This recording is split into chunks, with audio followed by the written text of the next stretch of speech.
What?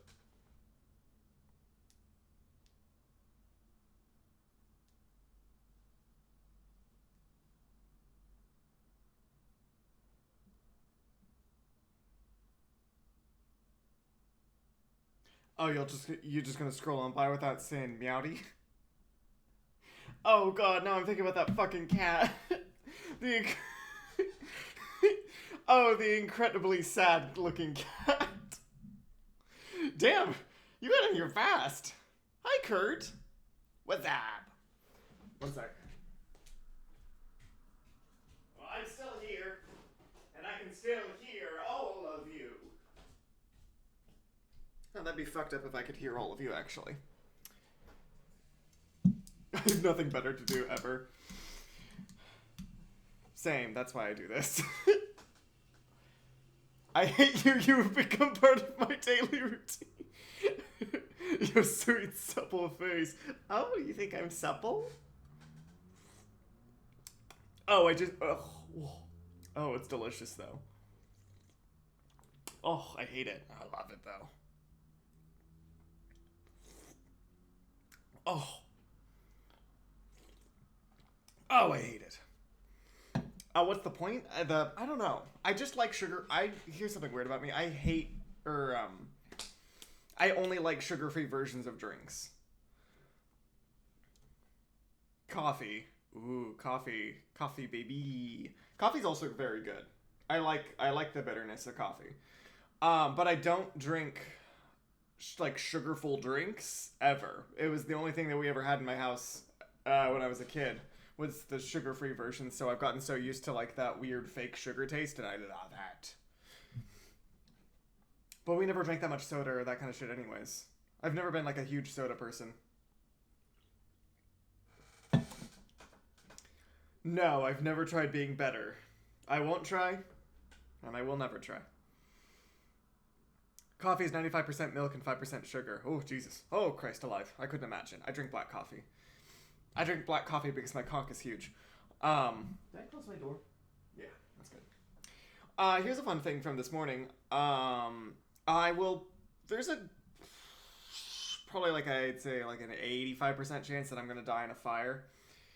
And I've realized this today, and I've come to terms with it. I've made my peace, and so you guys need to make yours. Because my building... Oh, fuck you! Alright! Yeah! Die in a fire! says Funko. I've come to the conclusion that I will die in a fire, though, because my building's fire alarm will pretty consistently go off. And it's so loud. It's impossible to not hear, because it's every fire alarm in the building going off all at once. And it's gotten to the point now where when it happens, I know it's just because somebody opened up their fucking door and set off the hallway fire alarms because they cooked something and they just can't stop fucking doing it. Which is insane to me. I caused an actual fire in my kitchen and didn't set off the hallway fire alarms. Which is shocking that somehow these people are still setting off their fire alarms. I don't quite get it. But regardless, it keeps happening. And at this point, I just don't leave my house. You're supposed to go, like, stand out on the side of the road. Do they not have fans? It's a very good question. It's a very good question. And, like, we all got windows. I know. I've seen them before. Nobody's living in, like, a windowless box house where their only way of getting fresh air in is by opening up their front door. Their front door, which goes into an closed off hallway. Like, I cook with a cast iron pan a lot, and it makes a lot of smoke. I think that's just a part of the process. Or I'm bad at cooking. I don't know which at this point. But regardless, I'll just keep that window open, and I have that big box fan, and it pushes all the smoke out, and then God does with it as he does. I don't know what happens to the smoke after that. That's for the outside world to deal with, and for me to not have to think about. So, why are they not doing just that? I feel like this has something to do with children. I don't know exactly how. But I feel like children are, like, do you have to monitor children so constantly that you're setting fires in your house, like in The Sims? Is this like a Sims sort of situation? Oh yeah, blame the children. I will. Thank you. Thank you for the encouragement. I will continue to do that. My couch just cut my knee open, Kurt. Wow. Tough couch. It's a good couch right there. Strong. Go get a Band-Aid, Kurt. Yeah, so anyways, I'm going to be dying in a fire, because eventually one of these days it's going to be an actual fire.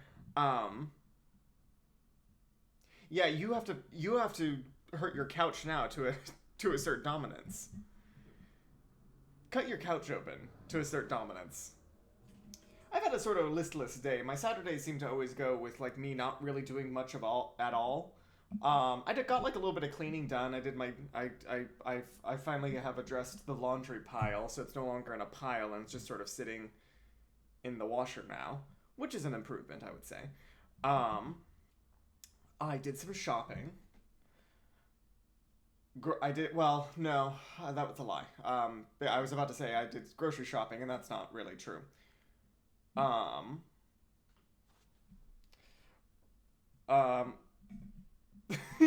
it. Oh! Careful, Peanut. Why are you right behind my chair? By grocery shopping, I mean I went to the grocery store. But I didn't buy groceries. I did buy frozen pizza and Ruffles, which are not food. Despite my best efforts, they are not actually food. They're kind of just, they're what you have in between food.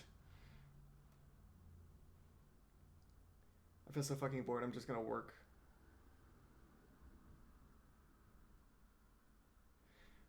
I'm just going to work, coming home, playing video game, and that's fucking it.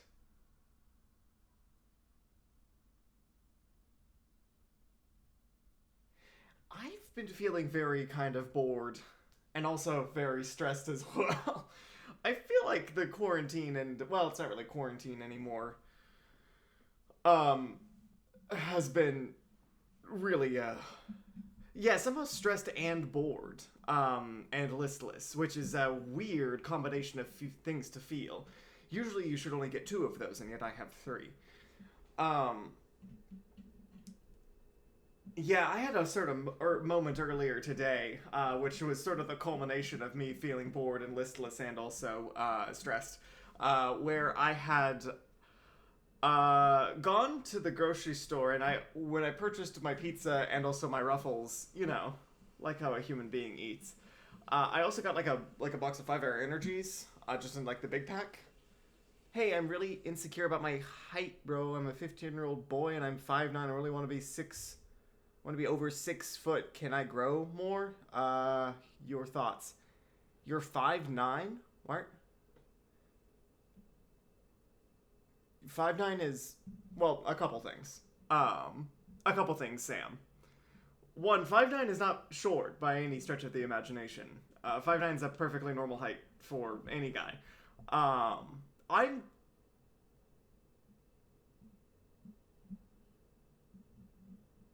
Yeah, Funko's correct.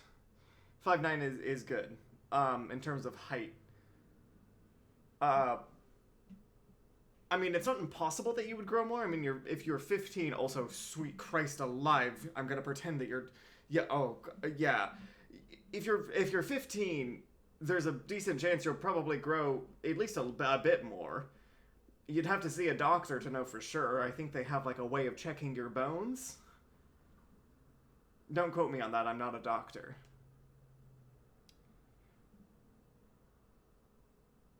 They have a way of checking if you'll grow more. They look at your bones? Yes? No? Does anyone else know? I'm gonna say yes. I feel like I know something about something. Huh? Shut up, Funko. Shut up, Funko. Is that a thing? I don't know. I don't know. I'm pulling from a weird piece of old knowledge.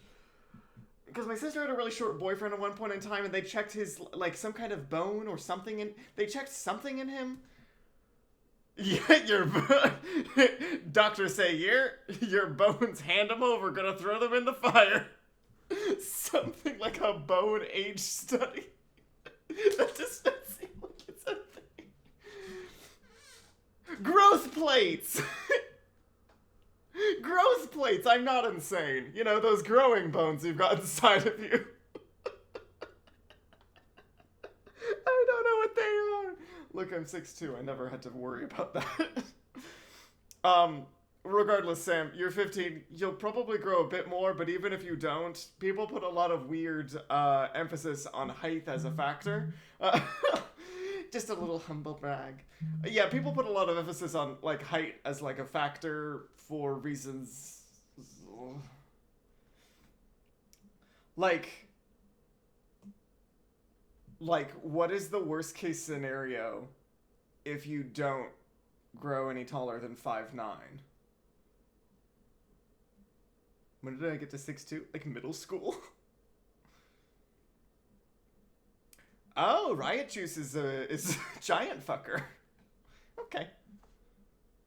I've always been 6'2".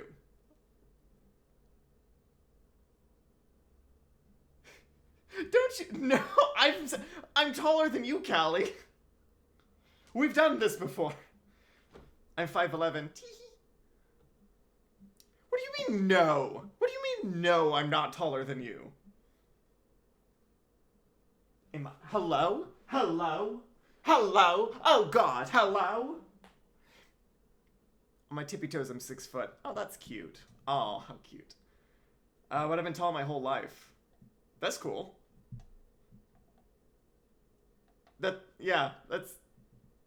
That's cool, I guess. Again, you'll probably grow a bit more, but again, I'd like to posit this idea of like, what is the worst case scenario of if you're just stuck at 5'9" for the rest of your life? Like, there's a lot of like, this may sound weird, especially if you are actually 15, in which case, Jesus Christ, I can't believe I'm talking to a 15-year-old.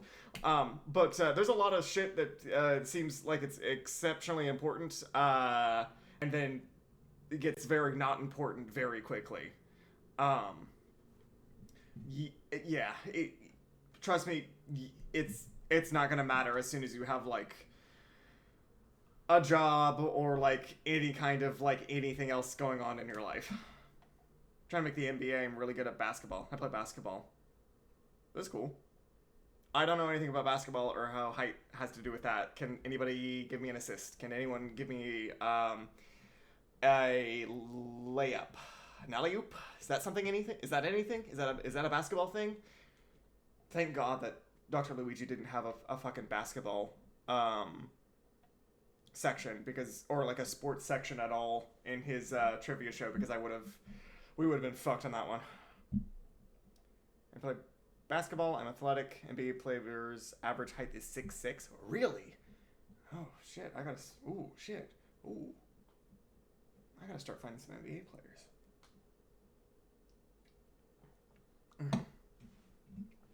Here's what I will say. Oh, sorry, fuck. What? Speaking of tall, is Rhiannon coming in? Oh, don't do that to her. Oh, come on. Oh. I mean, she's not going to be able to hear you all the way down there, but come on, don't do that to her. No, I think Rhiannon is on I think Rhiannon's on a date with Amanda right now. And I think Allie is, I think Allie's kissing She-Ra at the moment. So I'm gonna leave them to their sort of thing, and I have control for the night. I'm assuming direct control. Yeah, they're having some ladies' nights.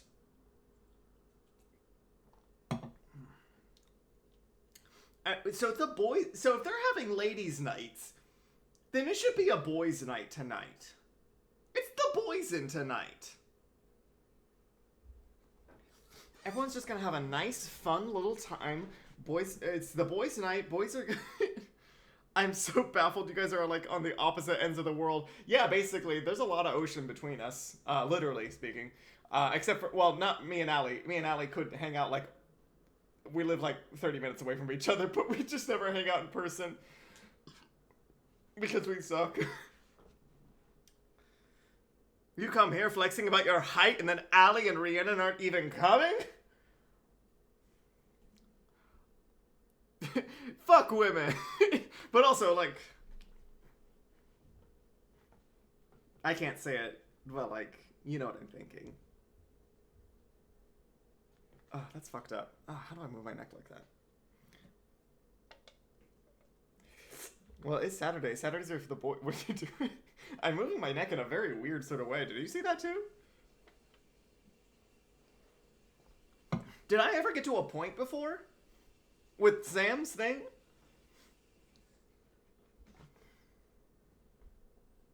Well, the point I was going to make was that it doesn't... That height is such like a minimal factor in any adult's life, it doesn't matter at all. Or rather, it shouldn't matter at all. Oh, fuck, I am chapped. Oh, just stopping by to say hi. Oh, hi, Dr. Luigi. Thanks for stopping by. It's a boys' night stream. Ah, fuck. God damn it, Dr. Luigi. Oh. It's a boys' night stream tonight. I'm the boy. It's my stream tonight. Son of a bitch. Oh, hi. Oh, Gamerites, hi. Welcome to boys' night. Ah, fuck. Oh, Burt's Bees gang, boo. Yeah. Plus, there's some great advantages to being 5'9" over being like, for example, if you're 5'9", fuck, it's way easier to put on like any kind of muscle. Look how, god damn it, look how fucking long my arms are. I can't get them in frame. Look at this shit. There's a reason I cut my fucking hand open on my goddamn ceiling fan. How the fuck am I supposed to build muscle on these bad boys? Ah, fuck, that's more push-ups, huh?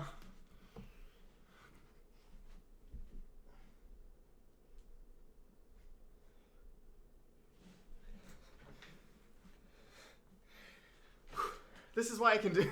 Ooh, fuck, let me just move my bangs. This is why I can do like 100 push-ups, but I still look like a twink. Because I'm fucking 6'2", and all of my limbs are proportionally long. All my limbs. God, I look like a fucking ghoul.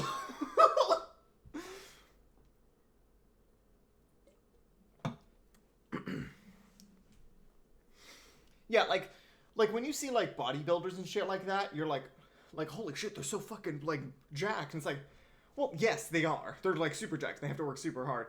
But also, they don't have to work as hard as someone who's fucking 6'2", because they're all like 5'3". They're fucking 5'3", and if they punched me, they would obliterate me. But they wouldn't even be able to get into my range because they could just hold their head back, like push my head against their forehead, push my hand against their forehead. It's all trade-offs. Like, there's guys who are like really weird about. I don't know who Jazzy Jesus is, Kurt. I don't know who that is. Like, there's guys who are super weird about, like, dating women that are taller than them. That was my first mistake. I'm sorry. And I don't know why. Why wouldn't you want some huge woman? They're cool. I just think they're neat. Oh my god. Oh, I'm balding. Oh shit, everybody, I'm balding. Ugh. I didn't do my hair today. This is just the leftovers from yesterday. Oh, he's in heaven. Well, you know what? You know what, Kurt? I don't know what I was expecting. Oh, she's smaller than the wingspan of a bat. What kind of bat? That's the question. Because Man-Bat is the size of a man. And he's also a bat. Whoa, flying fox. I don't know how big that is. Anytime I think about bats, I always think about that picture of all the little baby bats, and they're like hidden in the nook of a leaf, and they've got these cute little white faces, and they go boop boop boop boop boop. I don't think they make that noise, but that's the noise I imagine that they make. They look like Pokemon. What is the wingspan of a bat? Depends on the bat, of course. Put Batgirl in your pocket. 5'6". Ah, that's fun. 5'6", so that's 6 inches difference. I was once with a gentleman caller. I was once had an evening soiree with my gentleman caller who was 6'9". And you guys have to understand that being 6'2" and finding somebody taller than me is already a Herculean feat in and of itself. But finding this massive 6'9" man, 7 inches taller than...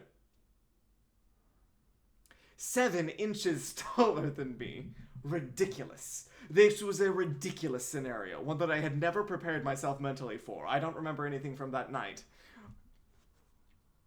I'm half an inch taller than the wingspan of a bat. Wow, good on you, gamer rights. Straight men don't know what 6 inches is. Yeah, gay men don't know either. Camel mouth moments. Shut the fuck up, gamer rights. Shut up, Athena! Look, I have to be very careful, because anything I say on here lives on the internet forever. Oh, it's almost 1, 2, 3, 4. Yay! Almost time to potty! Potty! Yeah, it will be used against me in a court of law. By you guys. You will use it against me. Yeah, 6'9" is a wild height. Damn, it was appropriate for that night, though. Because it was the sex number, and I don't think I can describe it for TOS reasons, but I'm just gonna make some noises in a face journey. Yeah.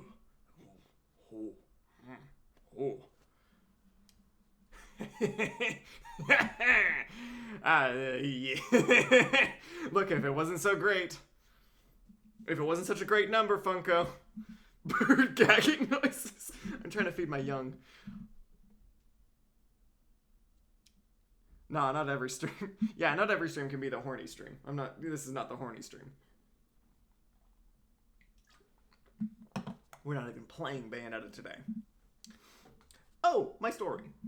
So, today was a bit of a weird day for me, because when I did go to the grocery store, I got like a pack of 5 Air Energies.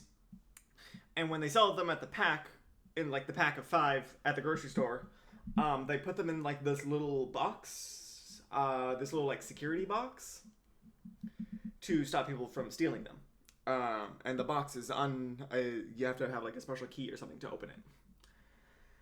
So, I grabbed one of those off of the shelf. I grabbed one of those off of the shelf, and I just went through the self-checkout, and I just scanned everything, paid for it, and left. Got back home. I get back home, putting my stuff away. And I realize that I never got one of the people that worked at the store to get the 5 Air Energies out of the security box.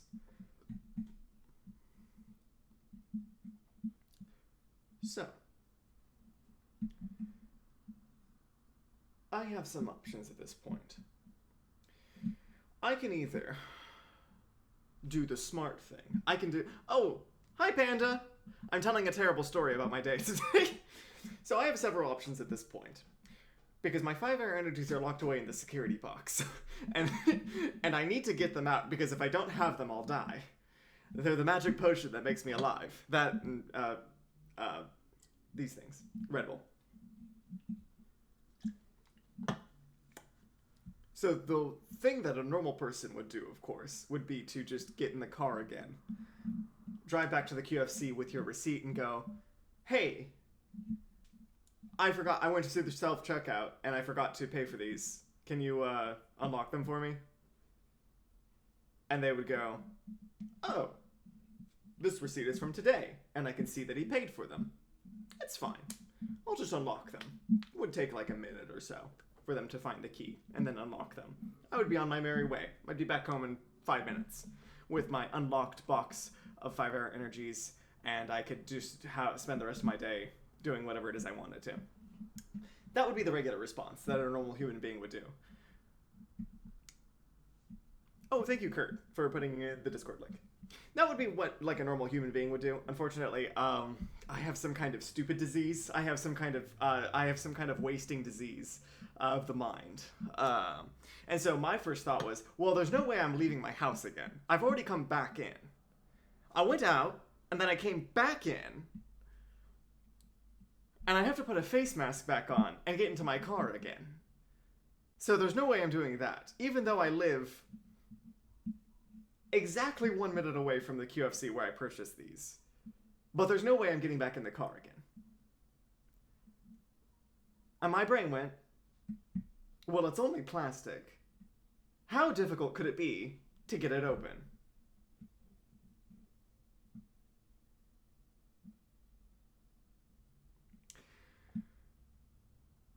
So, here's an interesting fact. The reason they put those 5-hour energies into the security boxes is because they're exceptionally difficult to open back up again if you don't have the magic key that makes them open. For one thing, they're like a smooth, featureless box that seemingly has no keyhole. I think I know where it was supposed to go, but I have no idea what combination of movements or key things you could do to make it open. So there's no way I could, like, pick the lock. It's not like it was just, like, a little lock you could pick and then open up, or, like, a key thing, or, like, a key code thing that you could break off, and then it would open up. It was this weird, smooth, featureless, like, magic box. It looked like the fucking Hellraiser cube. Who's out here stealing 5-hour energies? Depressed millennials, obviously. We'll get to the stabbing. Well, here's the thing. I live on the 3rd floor, and so my brain was like, well, I can't smash it open like a geode, because that doesn't make any sense. Because if I do that, if I smash it open like a fucking geode, it's going to destroy the 5-hour energies on the inside, and I need those in order to survive. It felt like somebody had put me in a room with, like, one of those inscrutable riddles. Like a sphinx, like I had been kidnapped by a sphinx, and it was like, you must get into the 5-hour energy box without destroying the 5-hour energies on the inside. So I couldn't smash it open like a geode, because that would destroy the delicious, juicy center that was the energy potions. So, I was like, okay, my first area of attack has to be the lid, because there's got to be like a hinge or a hook or a something or other that makes it flip open, and if I can attack that point, then I'll be good. I'll destroy the hook part of it, and then from there it should be easy to just disassemble the rest of it, right? Wrong! For one thing, this thing is unbreakable. It was the sturdiest, because it's just plastic. So I was like, plastic? How hard could it be? Oh. Answer me these questions 3, says the 5-hour energy death box. Yeah. Seems easy. You'd think, right? Unfortunately, this thing isn't limited by, it's not like it just has a single, like, when I was able to finally get it open again, I realized that it had like 100 different, like, little hooks hooking the box and the lid together. So it wasn't just like one point that was like the lock part of it. You know when you do like a deadbolt and that's just the one point that locks it? This had like 10 different deadbolts, essentially, all wrapped around the side of it. So it was virtually impossible to get it. Yeah, why are they so extra with it? Why do they need this much protection? What is the 5-hour energy protection lobby? Lockpicking 100. So about 10 minutes into my journey of trying to figure out how exactly I was going to break open the box, I found the part of it that I think is the part where you insert the key, whatever the key is, into it. And I was sort of jimmying that around. I got my toolbox out, and I was like trying to I took like pliers and I was trying to like basically just break the lock and just like leverage it open or like tear off the lock part of it so I could get to the inside bits and then just like unlock it essentially from the inside. So that didn't work either, because this, like, also I'm trying to not stab myself or kill myself. That was another condition on this as well, is that I needed to get out of it without a single physical injury. So, there was, I don't know what piece of it I tore off. It seemed like it was the key insertion bit. However, on the inside it was just more smooth plastic. I think this box was made by a real warlock. The QFC warlock and his love of the 5-hour energy stopped me from being able to have my delicious drink that I paid for. So, did you have a bread knife? Yes, I have a bread knife. I tried the knife. There was not enough points of like articulation to leverage it open. Couldn't bread knife it open.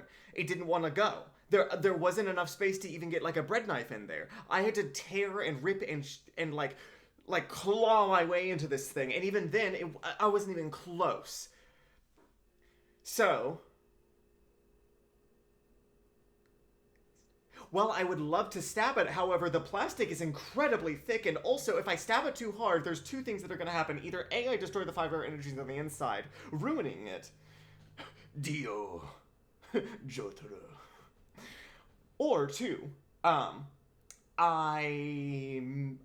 bounce the knife off of it as I go in for my wicked stab, and I stab myself instead. A very real possibility for a man in my position. So here's what I did instead.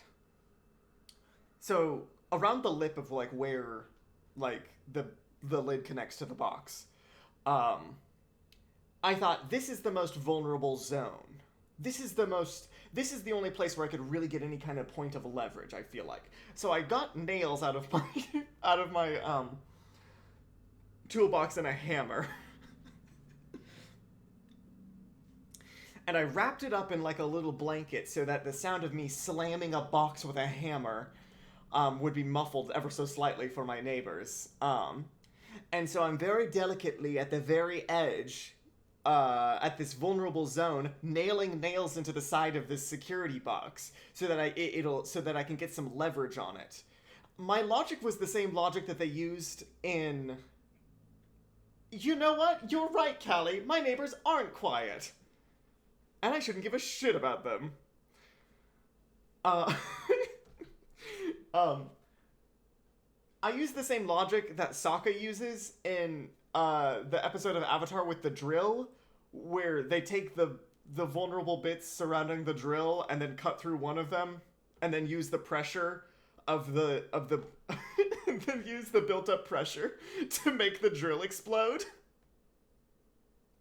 That was the exact same logic I was using for this. So I was like, if I can just get like enough pressure on the sides of this thing and then get like enough of a leverage on it, I can tear it open. So I'm nailing the nails in on both sides so that it's kind of like pressing up against like the lever locks on the inside of the box. And then I have one more on the front of it. And that last nail I put on the front of it gave me just enough leverage to be able to take the back of the claw hammer and start to tear open. And then it was just after like a little bit of like tearing and like shifting and tearing and shifting and tearing and shifting, it just went and split on open. Yes, like 10 nails, 20 minutes, and an adamant refusal to go back to a store and admit that I would have ever made a mistake. It felt like 20 minutes. It might have been an hour. I have no way of knowing.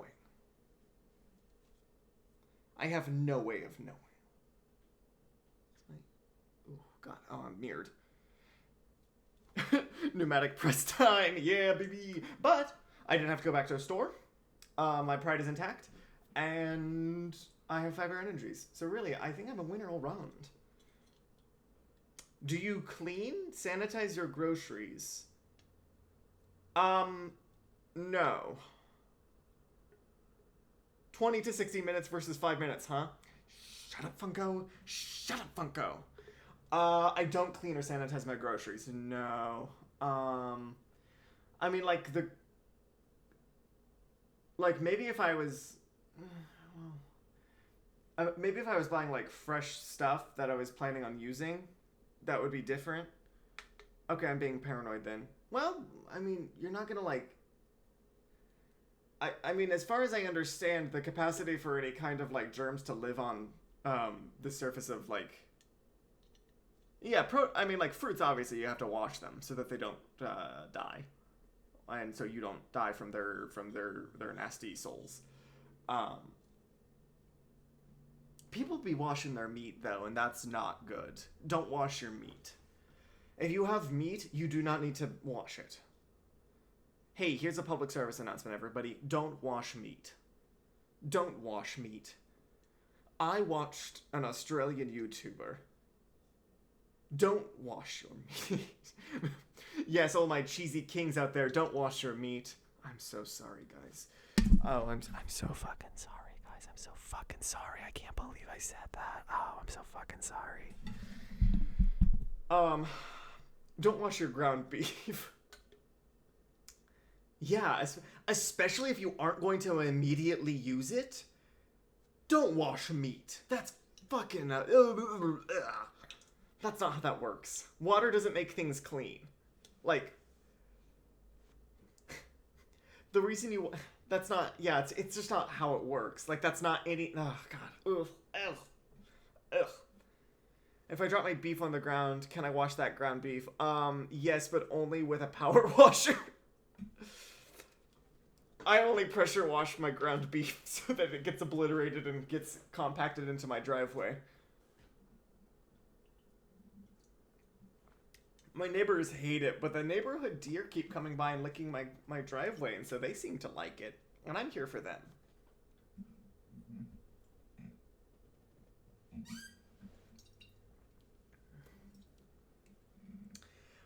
Wait, can you not use water to thaw your beef? What do you mean? In what context? Like, are you taking, like, raw, sloppy, like, handful of ground beef and put, like, frozen ground beef and putting it into water? Like, just letting it sit in water? No, like a steak? What do you mean? Like, are you like a, well, if it's frozen, that's different. We're talking about, like, you go to the deli part of this, or like the meat having section of the grocery store, and you pick up the meat, you unwrap it, you take it home, and you run it under running water. That's what we're talking about. If you're defrosting stuff, that's sort of a different scenario. But also, I don't think that you're supposed to leave meat in just standing water, like, ever, unless you're actively cooking it. Like, if you're boiling meat, that's different, but I really don't think meat and water should, like, coexist together. No, it's not standing. It's trickling. What? I don't know what you're describing. I've never done this before. I legitimately don't eat meat. Is there an actual reason why? It's just like dirty. Like water's like even like tap water and that kind of stuff is more of a conduit for getting germs like into your food. Like dairy and meats and that kind of stuff. Well, especially do not allow this stuff to go up to room temperature and then refrigerate it or freeze it again, because you're just facilitating the growth of germs. Like meat is pretty sanitary, unless it was created in unsanitary conditions. Meat is fine to just like take out of the package and cook. Washing it off will just cause more problems. It's the same reason that like when people tell you to wash your hands, you can't just stick your hands under running water and then like shake them out and then they're good. Like that doesn't do anything. Like you have to like use soap and water and that kind of stuff if you actually want to get germs off of something.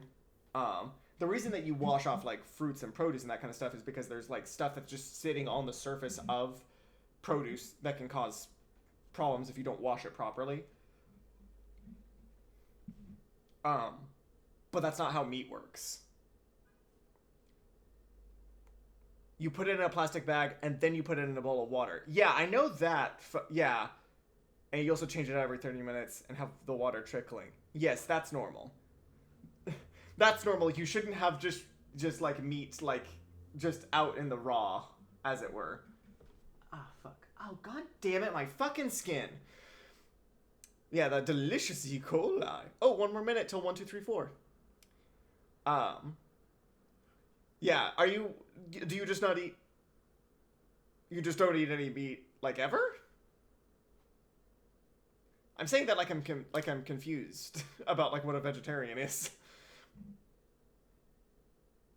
I was thinking about doing, like, a more, like, vegetarian thing recently, on account of the fact that all food makes me, feel bad. Every, kind of food that exists on planet Earth, makes me feel terrible.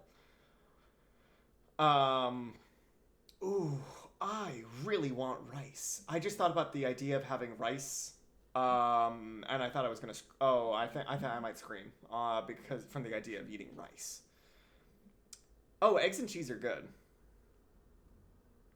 Usually only when I have to eat it, like at a social setting. Meat's usually incorporated into most of my meals, just as like a base dish, and then combined with some kind of other side dish, which I find, which makes thinking of like eating as like a purely vegetarian way more difficult, because I think of like a lot of like fruits and vegetables and like carbohydrates as being like things that accompany like a main dish, even though I know that's not true.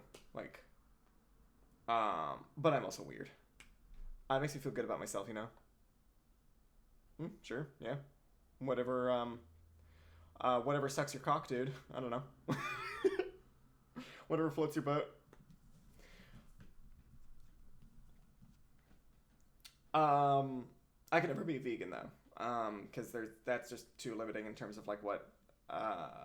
Also, I think my body would just kill me. I think my body might just rebel against me. Anytime I try to do anything with a diet, my body just goes, I don't think so. I don't think so. I tried keto. I also tried keto recently, actually. Yeah, I got to the same point that I always get to in keto, where I'm like, oh, I'm feeling pretty good. I'm feeling okay. And then I'm like, oh, I'm not feeling super great. Oh, I'm not feeling super great. Oh, I should be kind of past the point where I start to feel good again, right? Nope, still feel bad. Oh, uh-oh. My vegan friends are incredible at cooking, and I hate them for it. They kind of have to be. If you're vegan, you have to, like, know what you're doing. Hated it, had no energy, shits were horrible. Very compact sort of situation in the down below when you're on keto, which is crazy. Stoppered up, one might say. Yeah, my biggest issue was that I just felt kind of terrible all of the time. I generally don't do super well with like really fatty like meals. They caused me to go into like an instant sleep paralysis. Like like I can eat as much sugar as I basically want, and I won't really have any negative effects. But if I were to eat like a ridiculous amount of like fatty stuff, it's instant sleepy time junction, which sucks because fatty foods are so fucking good. Oh, I love chicken thighs. The girls hate chicken as just a dish to eat, which is insane to me because like the idea that you just be like, oh, chicken unilaterally is just not good. Chicken thighs aren't that fatty. Wrong chickens, then you got to get them thick chickens.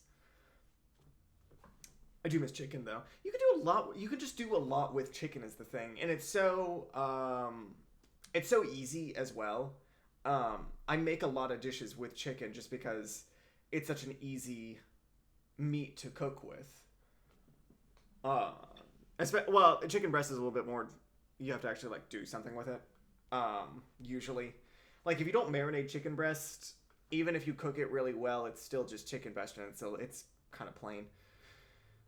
Chicken thighs though have so much flavor already built in because they're a lot fattier that you don't really need to marinate them. But if you do, they're even better, and you can do a lot more stuff with it. Also, they're way harder. They're way harder to fuck up. You can fuck up chicken breast pretty easily, but chicken thighs you can kind of just throw them in a pan and then walk back until they're like, and then like walk away and then walk back when they're done cooking, and they're done cooking when they get to the color that you like.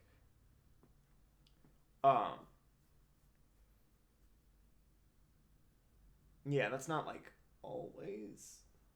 I mean, like you have to like do some monitoring. It's any kind of meat, but like in terms of easiness, especially like you can either have a dish that's easy to make, you can have a dish that's tastes good, or you can have a dish that requires no effort.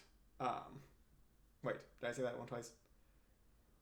It's either easy, delicious, or cheap, and you get to pick two. I hate seafood. I am not a seafood person either. Yeah, yeah. I mean, most like white fish is so plain as to be like completely like nothing. I know salmon's really big around here. Can't remember the last time I had salmon, quite honestly. Shrimp's alright. Shrimp if it's cooked well is alright. Though really, I only like popcorn shrimp, honestly. Like just like regular cooked shrimp has this like chewy texture to it that I'm not super pleased by.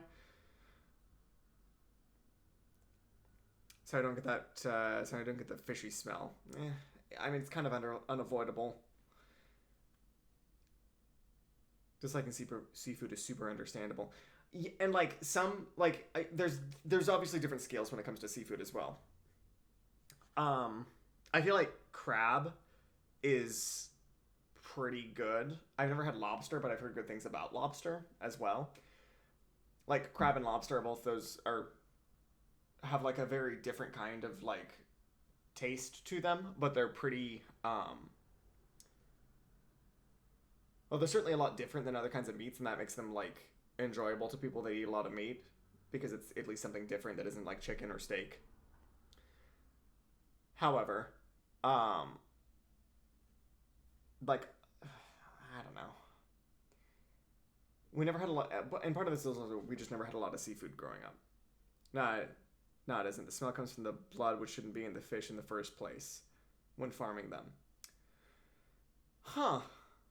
The blood, which shouldn't be in the fish in the first place when farming them. I wish I... Well...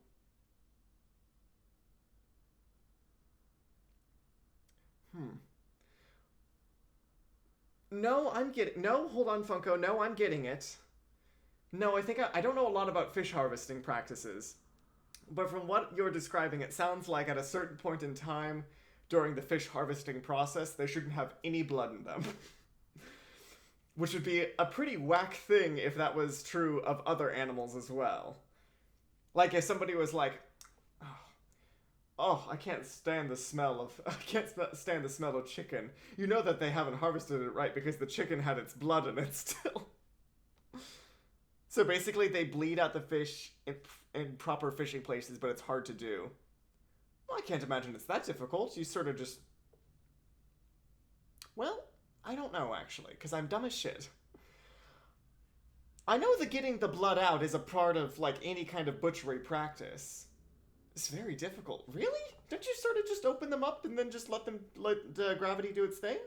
I would assume so, yes. They have those big racks of cow meat. 10 minutes per fish? That's not very long. Lots of hooks. Just get a lot of fish hooks. They already come pre-hooked half the time. So many fish, dude. How many fish could there be, reasonably speaking? 10? 20? How many fish could they have in a day? 100?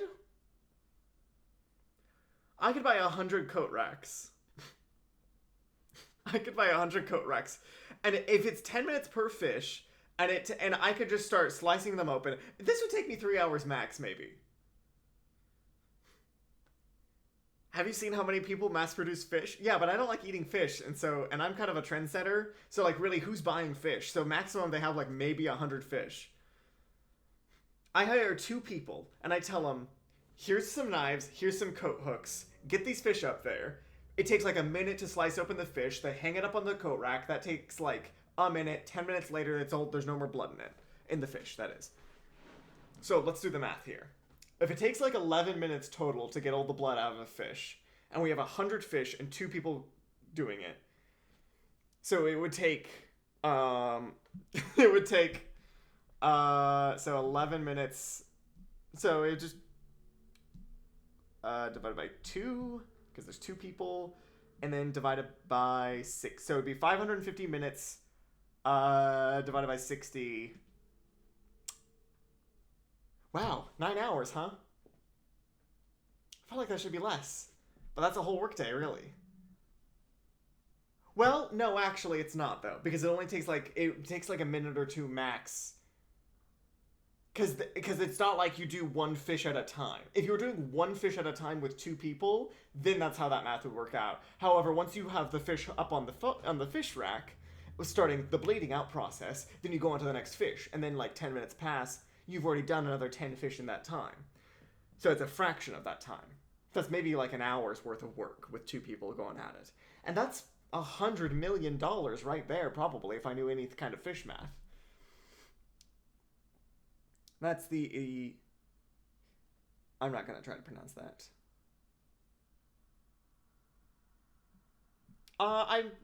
Interesting. Okay. Anyways, I think it's time to play the video game now. I think I'm going to play a video game now. Would you guys like to look at a video game, perhaps? While I talk about it for a long, long time?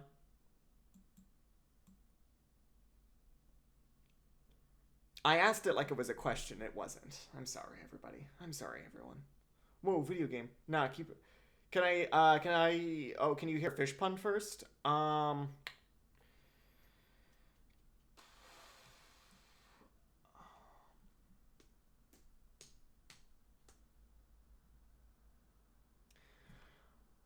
Where do really religious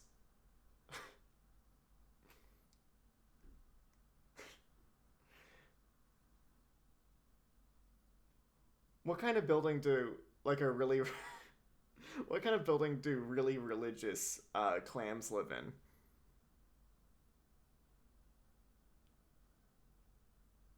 They live in a cloister.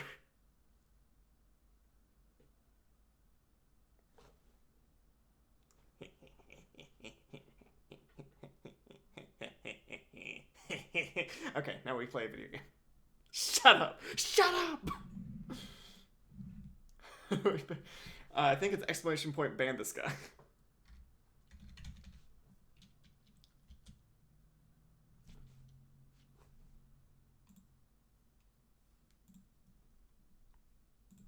Okay, so we're going to be doing this here. We're going to be doing this here. And I'll disappear for a second, but don't get scared. Guys, don't get fucking scared. I promise I'll be back. Give me a second here.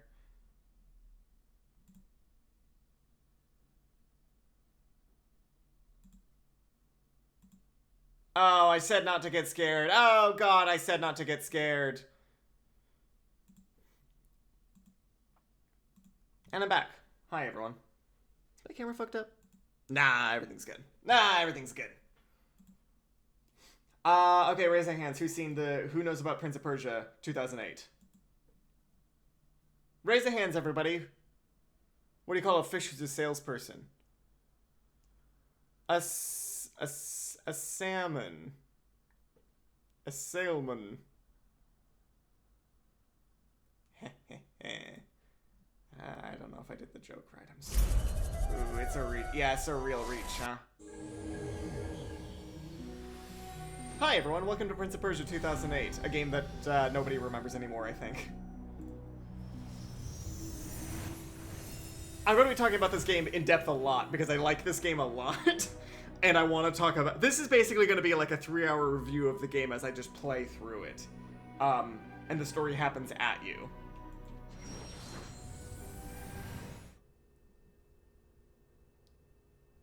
Fun fact, this game stars Prince. That's a lie, actually. I love this type of music. It's very good. You know what it is that I ask. Ooh, looking a bit rough on that close-up image of that face, huh? Ooh, 2008 was not a good year for faces. And hair physics. They hadn't really figured out hair or, like, really in-depth faces yet. Luckily, this game still looks pretty good. Actually, this game looks gorgeous once you get into, like, the open world, especially in, like, the cleansed areas. 2008 and 2007 had some really good... I think it was mostly 2007. Whirling on the breath of the gods. But this game is stylized enough that it doesn't look bad, even despite the fact that it's... What is 1 grain? 12? In the desert? 1 grain amongst 12 years old? Fucking Christ alive.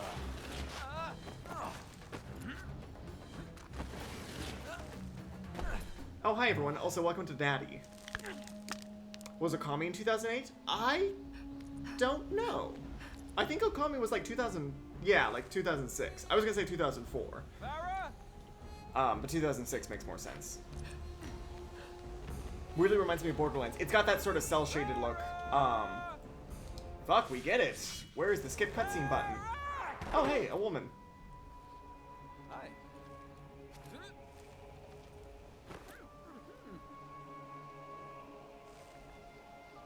I told you she didn't come. A woman on boys' night?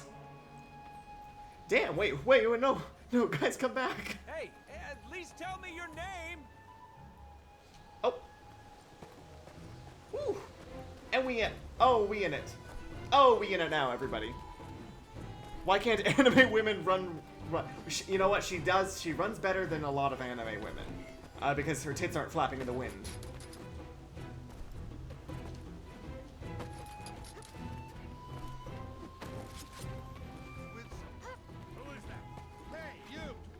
Hey, you! Hey! Ah, fuck. I fucked it up. Thanks, game. I know how to play this. Damn, I wish there was a... I can tell that the movement isn't the smoothest. It's a little, like... I don't know what the word is. Chunky? Hey! There's no need to get nasty. Chunky isn't the right word This. for this game, but it has like a weight to it. So you're not a conversation. But it's not like a weight that feels bad though. Like it doesn't feel particularly. Oh, press. Damn. Oh damn! Fucking this bitch up. You can only block or deflect attacks. Bet you wish you'd opted for conversation now, don't you? Oh damn! He just ran away. He was just like, you know what? Fuck it. You guys have probably figured out why it is I like this game already, because it has a magical woman in it. Why Damn are you it! following me? I'm not. I'm looking for Farah, I heard you yelling. You and your girlfriend should get out of here. girlfriend. Farrah's not my girlfriend. She's my donkey. You're risking your life for a donkey? She's a good donkey. That and she's carrying a king's ransom in gold. Just get out of here. If they don't see you with me, you'll be alright. They need to have more games in interesting settings. Yeah, the prince does have an 8-pack. I think he draws it on himself. Your advice better next time. Oh, there she goes. Whoop. Whoop. That's how physics works. Damn, everybody, that's how physics do. Big Sir, do you think he's compensating for something? Ah, it doesn't matter. I'll peg him if I need to. As God, with God as my witness. Yeah, I mean, like, this is definitely, like, the whole, like, thing with this game is that it's not a Prince of Persia game, really. I mean, it is kind of like, sort of a Prince of Persia game, I suppose. But it's more of, like, Prince of Persia, like, No, he's nothing to do with ancient this. Zoroastrianism, Prince of Persia. Oh, there we go.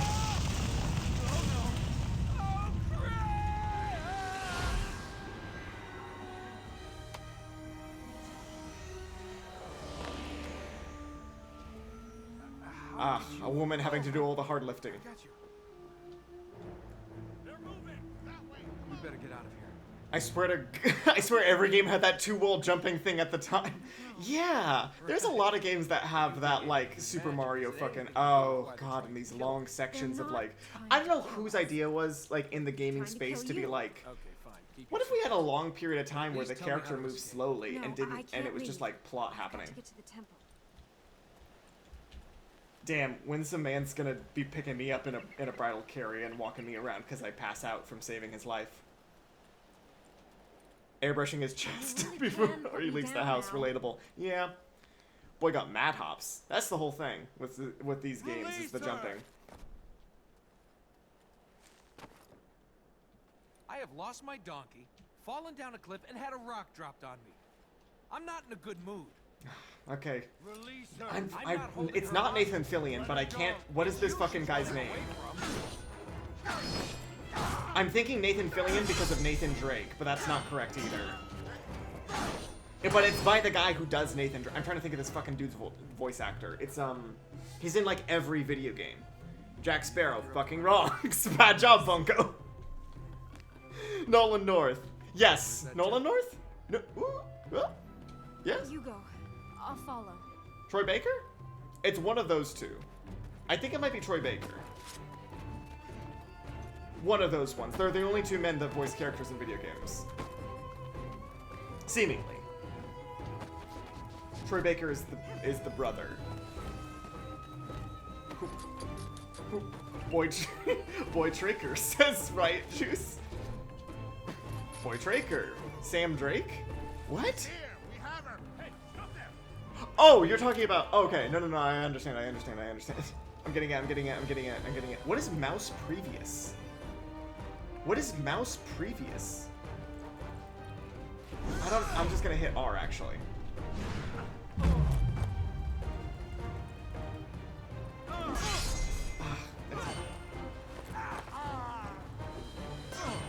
Good guards. Good guards you have. It's like, fuck this shit. You will not stand between us and the princess. What Oh, she's a princess? princess. I learned that famous voice actors don't even get paid that much. Don't they have a union now? To help for exactly that reason. Because I know there was a big thing, like, not that long ago about, like, voice actors for... yes, I know how to... I know what parries is. Thank you very much. Erlika, it is is finished. Oh, that's that character's name. Thank you. Thank you, Exposition King. There is You have to be top tier to get paid This guy that has good a shit. club. I hope you're good with heights. Press right to grip fall down. Yeah, there we go. Whee! I'm like a little kitty cat. Whee! Oh, The this game temple's is pretty. there, under the tree. Is You it? guys Is worship that what the that tree? is? Fuck, this game is pretty, though. Take a look.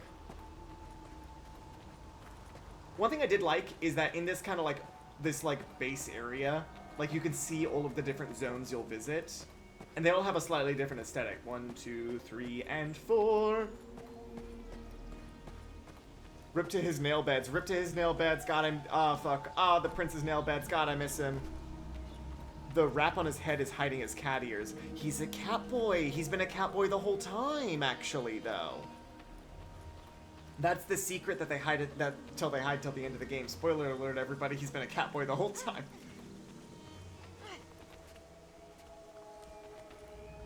Ah, cool coffin, everybody. Cool, just out and about coffin. What are you doing up there? Whoop, whoop. Yeah, the person who decided that, like... What's in the temple? Just push. Okay, rude. Rude AF. The person who decided that, like, Hold in there. the funnest part of games was when you didn't do anything. And instead just, like, had the... And just walked very slowly as characters did exposition at you. Was being countered by the dude who was, like, climbing up shit in, like, a cool way. It's awesome, right? It's the prison that holds Araman. Armin. Oh, sorry, everyone, if you wanted to hear plot. Armin? The big bad god of darkness? Kills people, destroys cities, scares naughty children? Unless you want to see lots of dead naughty children, you'll help me fix this. Where's Armin? Under this seal. Ooh, pretty. Lore. Yes, lore. Having nothing to do with the original Prince of Persia series or the Sands of Time series. This is just completely unrelated. But damn is it pretty, though. Thank you for helping me reach here. But now you should go. You want me to go? Just like... Elika! Get back. This fucking dude says 2 lines the whole goddamn game. Elika! She's like, Cannot lose bye. your death. Surprisingly crazy. No, This is I what a beg good of you. this is what a good fucking art style does to a video game. It makes it actually like stand the test of time. This whole game's combat system was actually like kind of interesting as well because it was mainly just like, damn, fuck him up. Damn, fuck him up. Damn, fuck him up. It was all just like duels. Ouch, fuck. Ah, my bones. Ah, he hit all my bones out of my body.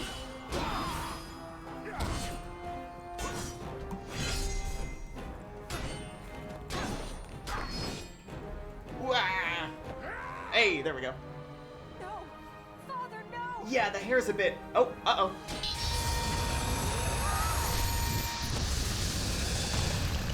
This seems normal. Oh, he's examining my bones for bone growth. He has to make sure that I'll grow more. Ah, fuck. Let's get out of here. Ah, this seems normal. This seems fine. Ah, this seems normal. This seems fine. I think we need a better plan. Ah, rip that sacred tree.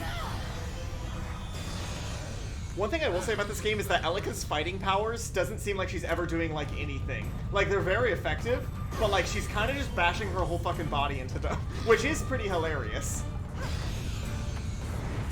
You basically just get to throw her like a projectile weapon constantly because her whole body's made out of, like, magic light. Oh my god, is there a way to turn off the fucking tutorials in this game?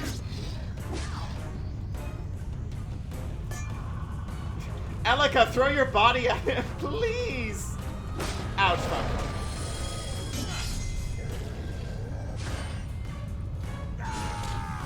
And push him into the pit. Oh, hi, welcome to Motion Blur, everybody. Fuck, I can't see anything. You think? Magic bits pop off! Yes, we love her ass.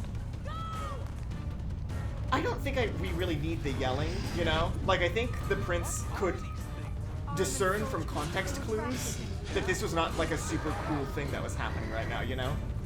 Like, I don't think that, like, anybody would be in this situation be like, oh, the yelling, it's actually super helpful. Thank you, Elika. Like, it's really, like, beneficial in this situation.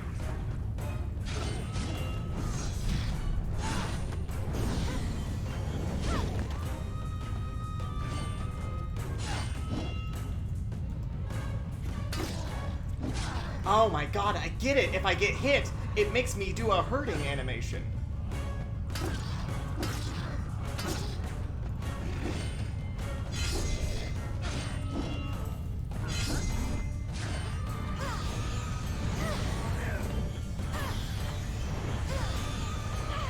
Get his bitch ass. Get his bitch ass.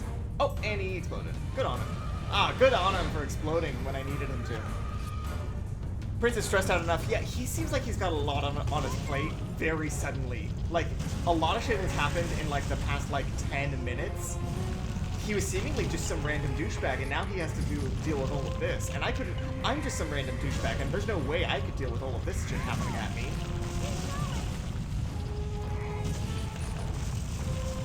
Oh, stop once. Oh, fuck. Ah. Oof. Wednesday games always gotta have nasty looking monsters. Ah, slime fuckers. You know how it goes.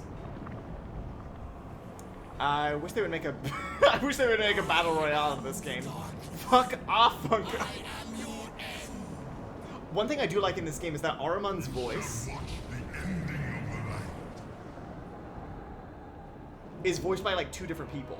Like he has like a feminine voice and a masculine voice, and I just like that. I think like every other line is delivered by one of the 2 voice actors.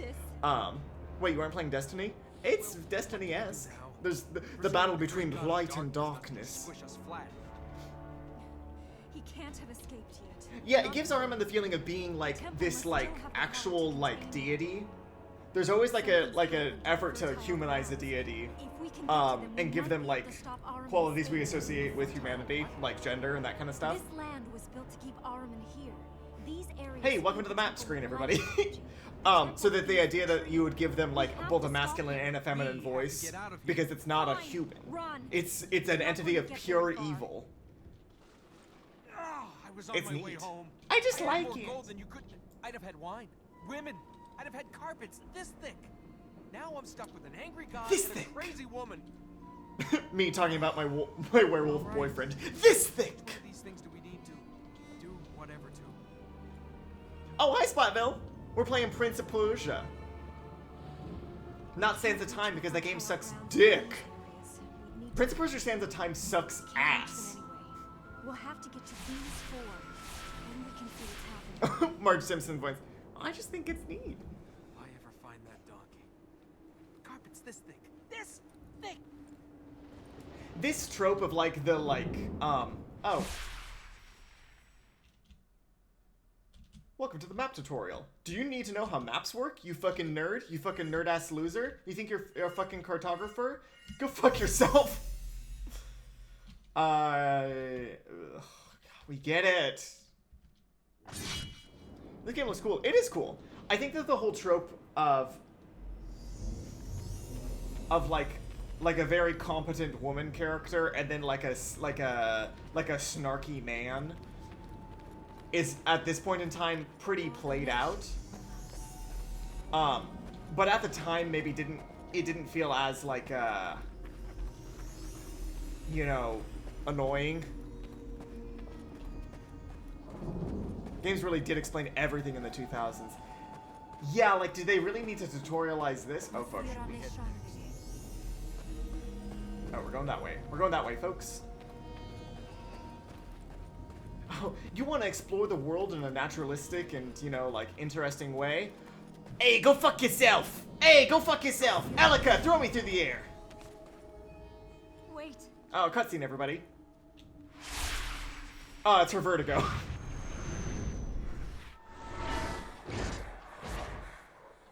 You know what it is that I ask. You would have yours. Then give me mine. What? It looks at that fucking scene from the one Liam Neeson movie where they have like 20 cuts as he jumps over a fence. They're the corrupted, Ahriman's chosen few. They ruled here 1,000 years ago. That thing we saw, the darkness, that was... Why does she keep passing out? She's got vertigo. I wasn't lost. I know exactly where I'm going. I was just heading in a slightly different direction because I'm unique. I'm just like different. I'm different than other girls. Also, damn, they do fucking like really not like the twist that this game has is so what is that word? Oh fuck. What? Oh, R. Telegraphed. That's what I'm thinking. It's so telegraphed, like, what the twist in this game is with the story that, like, if you're paying attention, you can figure it out, like, really early on. And it's like, ah, yeah. And, like, you have to just think in terms of, like... Whee! That way, everyone. Of, like, God, what would a game from 2008 have a character do at the end of the game?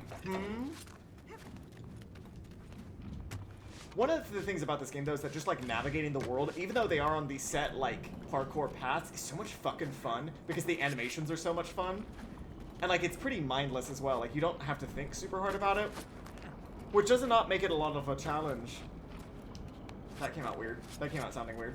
It doesn't make it a lot of a challenge, but it does make it fun. And sometimes games don't need to be super challenging to be fun. I'm sorry, I'm not a real gamer. I'm sorry, I'm not a real gamer, everybody. I've been lying the whole time. Yeah, I don't know. She keeps having visions. She keeps having like visions because she can shoot light out of her palms and her titties. If the corrupted return to their places, the hunter will be here. They'll probably film me. I don't know, dude. They telegraph what's gonna happen at the end of the game pretty early on. Yes. And they made like an epilogue to this game that like expands upon the end of the game, which it had such a fucking shit ending as well. But God, there's a whole bunch of little things, like when the prince jumps on like one of those like hanging pillars. Whee! When the prince jumps on one of those hanging pillars, he swings around to the other side, just automatically, which is like a little thing. Like, watch this. Like, it keeps the flow of the acrobatic parts of the game going, which I say as I go into a slow, like, running across vines section. Does Princey Persia ever find his donkey, though? In a sense, he finds, you know what? He finds something even more valuable. Woof of money! Oh, also, I do like how the goo, Armand's goo, does, like, be like, hey, Princey, haven't seen you in some time. Let me reach out and touch you. And if you walk over it, it's like, ah, fuck, ah, shit, ah, fuck. And it gets all gooped up. And it goes away, it's fine, it's fine. Ah, it's fine, everybody. Does he find his self-worth? Oh, kind of. He finds out how to be a man. And by that I mean in the worst possible of all permutations, because, oh god, men just be doing stuff, huh? Men be making fucking bad decisions. He's Spider-Man? Yeah, he uses his claw hand to, like, swing across. Because he's got those, like, kitty cat grips on there. What? Hey, this looks cool. Oh, cool.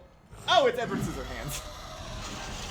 Men do be making mistakes, though, pretty consistently, yeah. Yeah, pretty consistently. Men, you know that thing that men do when they speak out loud?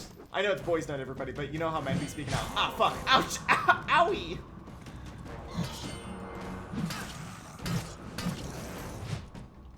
Alika, bash him!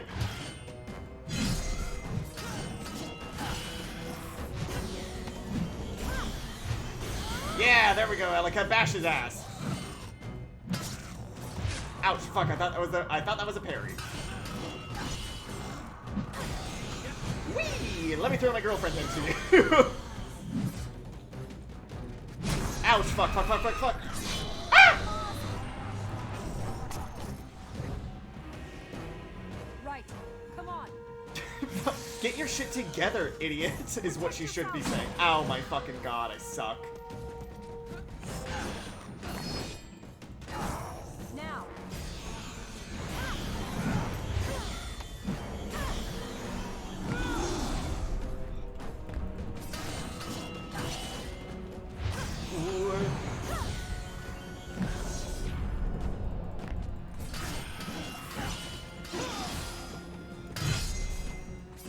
Stand back. Ah, quick time events! I like how it switches from cinematics to gameplay. Yeah, it's... Woo! Oh, and there he goes. Whee! What now? I'm not sure. Not. I have a guess. It has to do with that pool of light.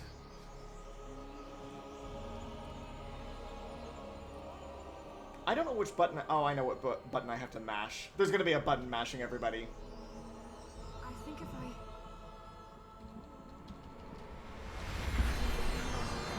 She's gonna go into the avatar state.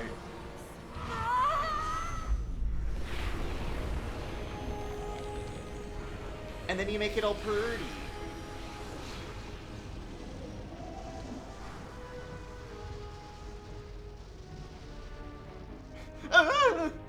Yeah, it was. Yeah, it does have some kind of erotic overtones. Yes. Yeah, she has a plant orgasm and then turns the world back into like a lightscape. How did you? Hey. I don't know why he's like, whoa, that's fucking crazy. That's the craziest shit I've ever seen. Like, it's like, that's the craziest shit you've ever seen? Did you forget, like, 2 minutes ago? The ground is pure now. Stop Did you forget, like, what happened, like, 2 minutes ago when you saw a dark god unleashed from a magic tree? Heal the other fertile grounds. Stop passing out, you dumb vertigo bitch. Yeah, you're in fine shape for that. The light seed. Take me to a light seed. Oh, I'll give you some light seed, baby. I'm infertile.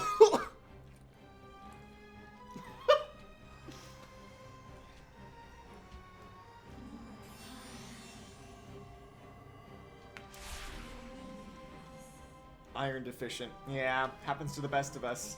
Especially in ancient Persia. I felt I did. I didn't know what to do when we reached here, but I knew Ormaz would... This game is what I would describe as pretty, Let's hope he keeps plot having bright ideas. light, despite, I mean, it's front loaded right at the front, but like once you kind of get into it, it's not like super, it's an interesting way to tell a story, I suppose. Plot, okay, actually that's not correct. Plot light would be not correct. As you, fuck! Oh, thanks, Elika. Woo! Oh, one cool thing is that Elika does a different animation if you take a longer time to, like, have her boost up your jump. Like, she does that one instead if you wait for, like, a half a second too long. Which I always liked. But, like, the game is very character-focused, rather than being, like, heavy on, like, certain plot points happening. Obviously they do, that's how stories work. But the whole thing with this game is that they were super heavy on, like, they wanted you to, like, relate to Elika and the prince. And does that work? It's debatable. This is one of those games that I would describe as being like a, kind of like a, not a B game, because that feels mean to say. It's not like it, like, B game feels like it's like, they could have done better, right? But like sometimes games, and sometimes any kind of media is like a B, well, that's B, I mean, like there's a dedicated just talk to Elika button in the game. And like they have like this kind of like fun, like flirty dialogue that doesn't come across as being like too cringy. Sometimes it does. But it's not a particularly badly written game. And, like, the voice actors do a good job. I mean, there's a reason that fucking Nolan North shows up in every single video game, because he can imbue a certain kind of roguish charm in virtually any character he touches. People just have that quality to their voice sometimes. For example, my voice has the quality of immediately outing me the instant I say anything. Actually, that's not true. people are sometimes like, will like be surprised that I'm a, oh, you know, like I'm a, like a, oh, you know, don't make me say it. Oh God, don't make me say it. Oh, what? What? I'm a one of these, you know? Like a...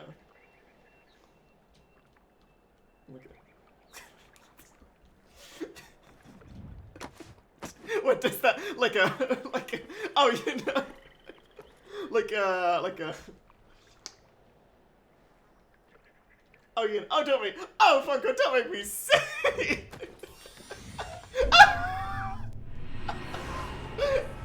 I fucking hit the wrong button. You know, like one of them men kissers, you know, like one of them men smoochers, like oh, you know, this is like sure, I'm one of them men touchers, is what they call me in a scientific sense. Ah, fuck, Alika, I fucked it up, Alika. Oh, gay? You could have just said gay. I could have just said gay. Well, I mean, some guys are gay, but I'm like one of those, oh, you know, like a, oh, don't make me say it.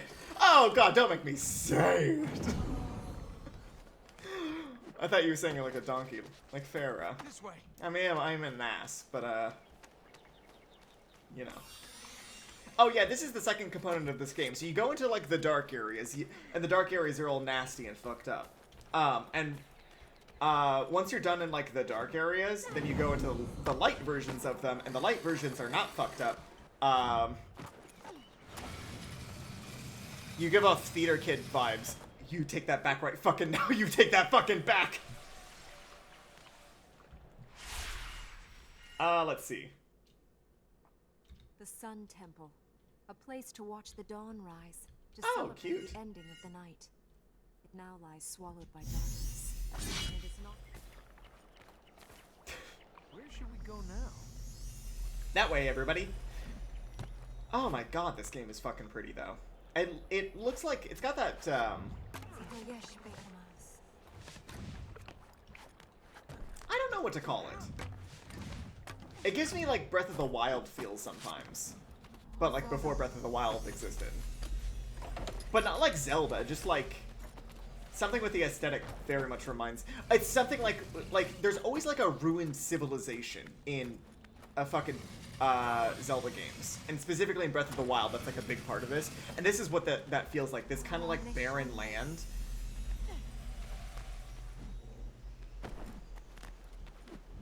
Wee, wee. Allie should become a theater kid. Yeah, she's trying.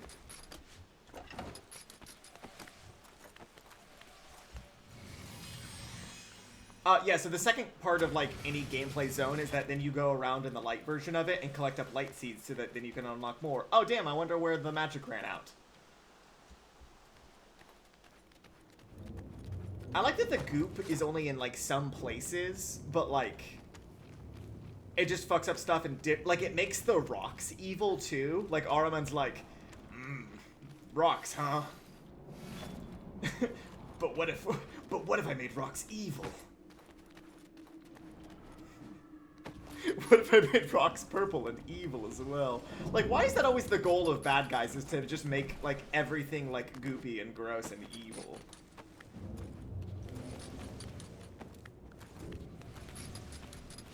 One thing I will say also about this game that's a point in its favor is that each of the different, like, main 4 bosses, because there's 4 areas and there's 4, like, combat bosses that you encounter, is that they introduce mechanics that are unique to each of them that get progressively more and more interesting.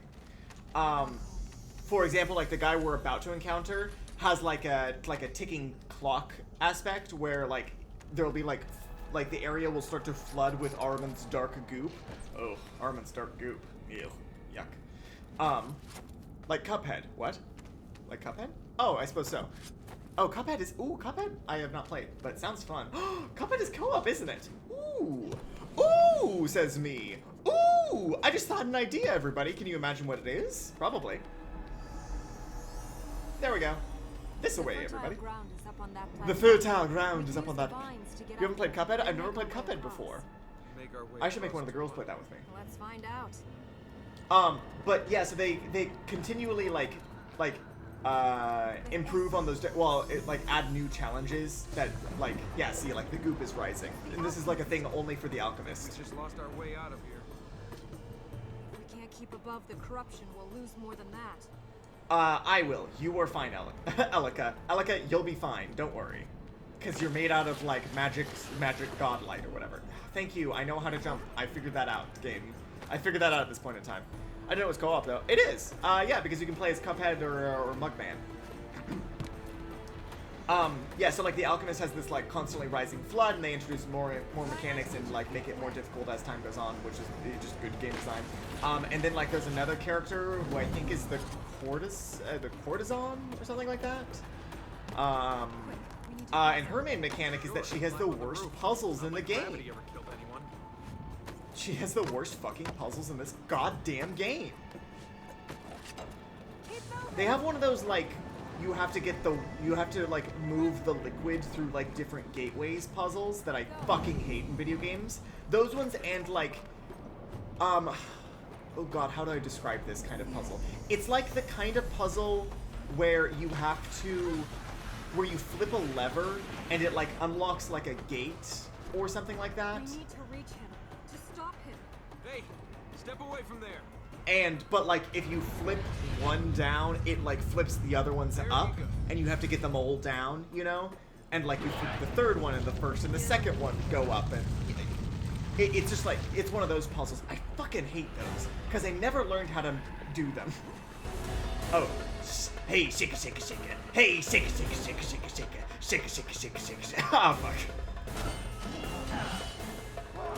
Ah, fuck that up.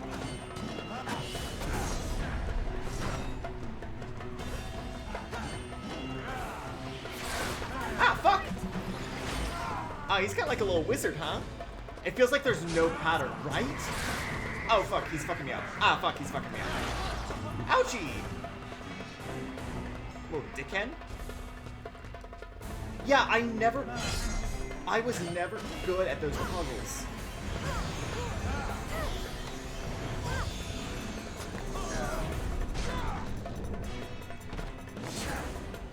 Ooh, fuck yes. That was a big hit. Alright, Elika. Ah, fuck, Elika. Come on, Elika. Do the rest of it for me, Elika, please. I feel you can't be good at those puzzles. Like, really what you should do is write down what each of the different levers do. Like, do all of them once, undo them as soon as you do them, because that's the whole thing, is that, like, as soon as you do them, you can undo them, and then whatever they did is reversed.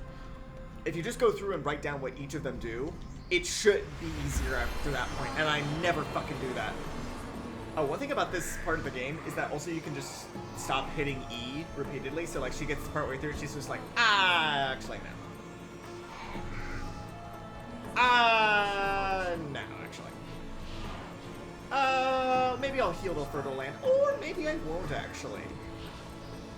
You know what, I'm gonna do it for real this time. Well, or maybe I won't. Yeah, but who the fuck is doing that? Exactly. This is edging. It's not edging anymore. After Elika's had her come. This isn't funny.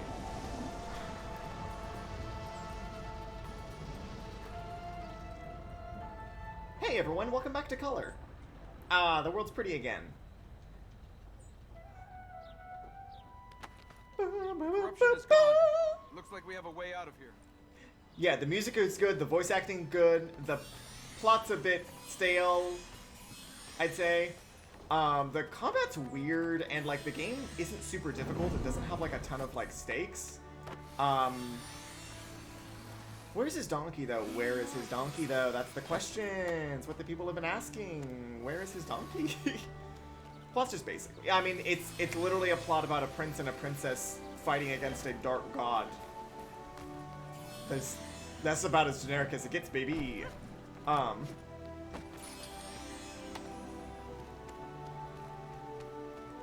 like, oh, it's one of those things where it's all of these like relatively plain elements come together into something that's greater than the sum of its parts.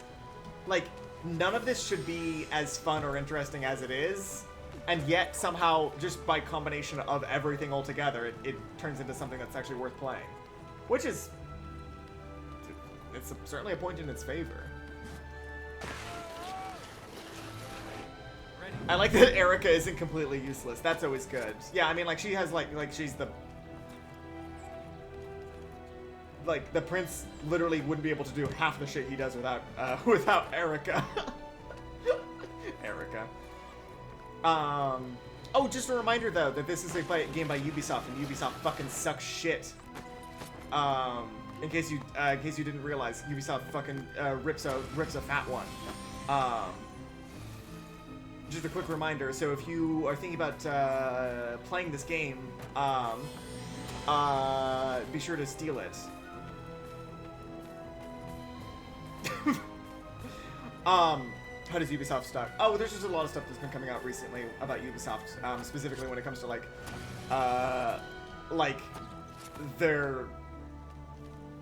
they have a known workplace environment that's been pretty, oh, how would one describe it?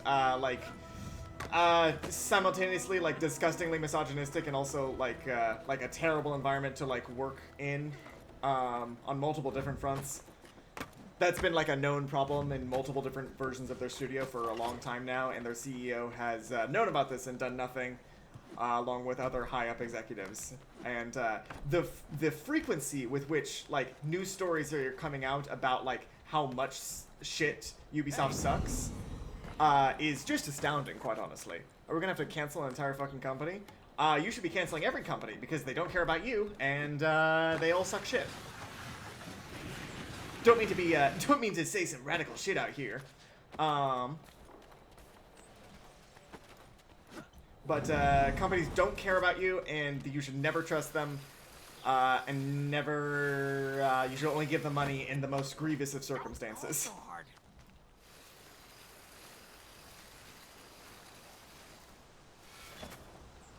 That feel when companies don't care about your feelings. Yeah. Yeah, people, a lot of the time, it's, I don't know what, people a lot of the time seem to act like surprised that this is a thing. Ah, fuck! But it's like, this has always been how it is. Like, companies have always sucked to work for. Like, especially video game companies, like, just because people stopped talking about it, or rather, people didn't stop talking about it, people stopped listening. That doesn't mean it's like a, oh, if you act quickly, you can stop an enemy from spawning. Wow, fuck. It's not always a super good sign. Yeah, there's a lot of shit going around about that. It's not always a super good sign when a video game's like, hey, if you're fast enough, you can stop the gameplay from happening.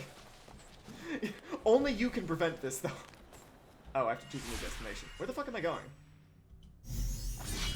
Where should we head for? Elika, show me the way. Elika, show me where to go. I got distracted by the orbs. Oh, Elika, I got distracted by those orbs. Why is this game so niche, though? Ubisoft is a huge company. I thought it'd be more popular. Well, it had a couple things going against it right from the get-go. For one thing, the attitude towards this game was a little bit sour right off the bat, for a couple reasons.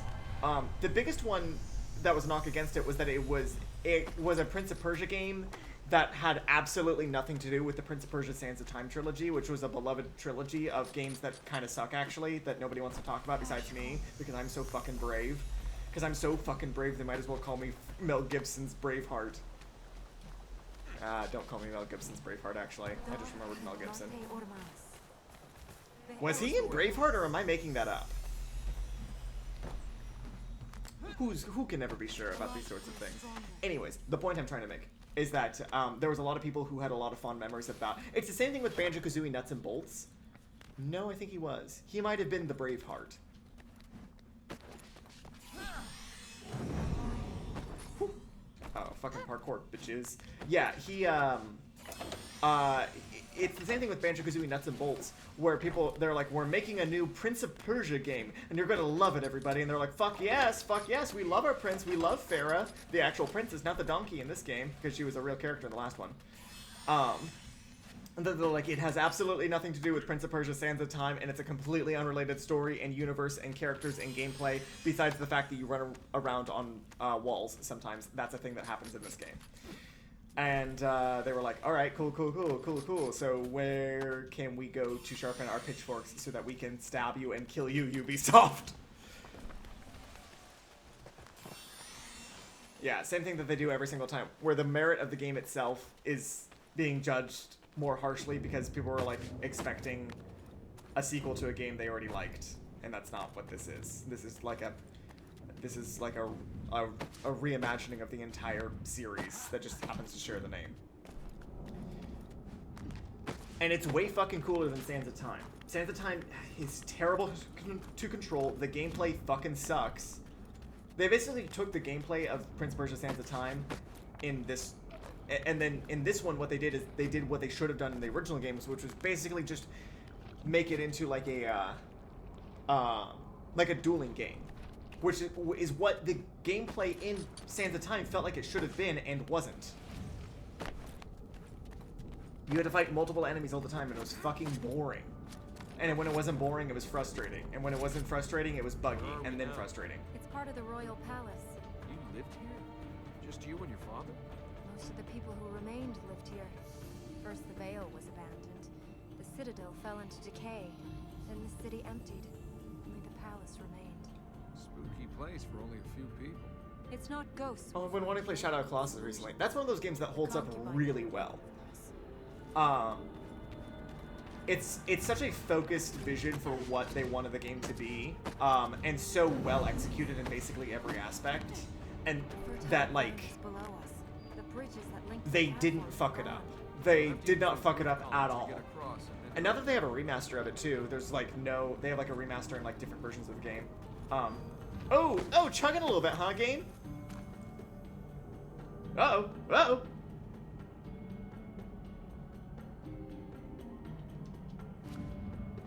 What's happening? No. Why are we animating on twos now? Fertile ground is clear. Princess? Can't move. It's the concubine. Concubine, Oh, doesn't not courtesan. let me help you relieve the pain. Yeah, there's only 2 female characters in this game, and they did make one a titty shadow monster, and the other one, for what reason? Who can never be sure. Give me just a moment, everybody. I'm going to try to figure out why it is that the game tried to fuck itself. Also, I'm going to say, what is happening? Oh, yes, I forgot. Well, what have we here? A princess and her little man. Oh, little man. Lost wanderers, no idea where they're going or why they're here. Sandglass figure? Hourglass figure? Hourglass figure? Is that what you're trying to say? Please. I feel like I remember this part of the game may just kind of be fucky for a little bit. I remember this part of the game, even when I wasn't streaming it, being just sort of like not well optimized for reasons that I don't understand. Hello? Hello? Hello? Is this not the direction I was supposed to go? Hello? Hurry. I'm fucking trying, Alika. Give me a fucking sec. It can handle it just fine. It's just that the game's not well optimized in this very specific area for no particular reason. I don't know what it is about. Maybe it's like the fucking render distance or something. Oh, tutorial's off. There was a button for it the whole time. In the display section. Huh. Good old 2008, where the fucking settings could just go wherever they damn well pleased. Watch out for her illusions. Boink! Talk, so willful, so destructive. Do you break everything you find? Try again, little man. Damn, this bitch is really like, going for it. That'd be under gameplay. Well, the game would have to have a gameplay section in the menus. Walking with purpose, yet lost all the same. What guides you then, little man? Who are you? Prince or pauper? Thief, nobleman, merchant, or assassin? You don't know, do you? She's kind of rude. But we love a woman with a bit of rudeness there. Good, another illusion. I needed the exercise. Oh, I was over here all the time. I'm sorry for your wasted effort. Are you leaving her to her fate? The game's like, hurry the fuck up, maybe. Our need.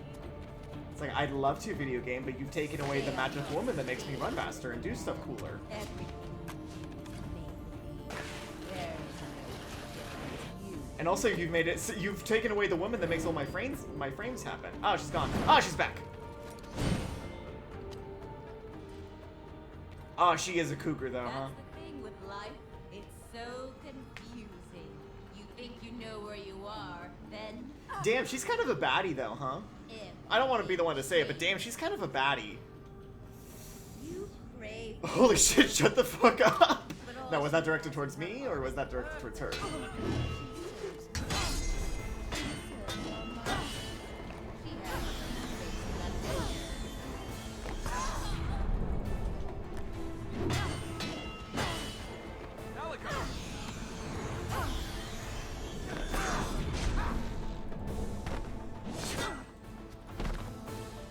Oof, I like her hoof demon leg thing she's got going on. Yeah, we know, Callie. Oh, Callie.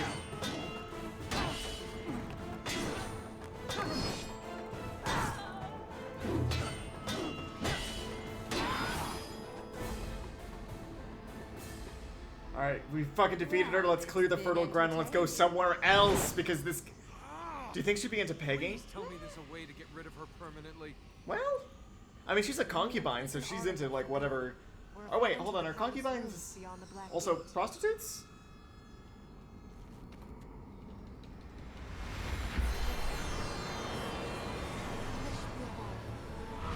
What does a concubine do? Do I not know what a concubine is? They're like secondary wives, I think. This is my backup. This is my backup wife. This is my beta wife.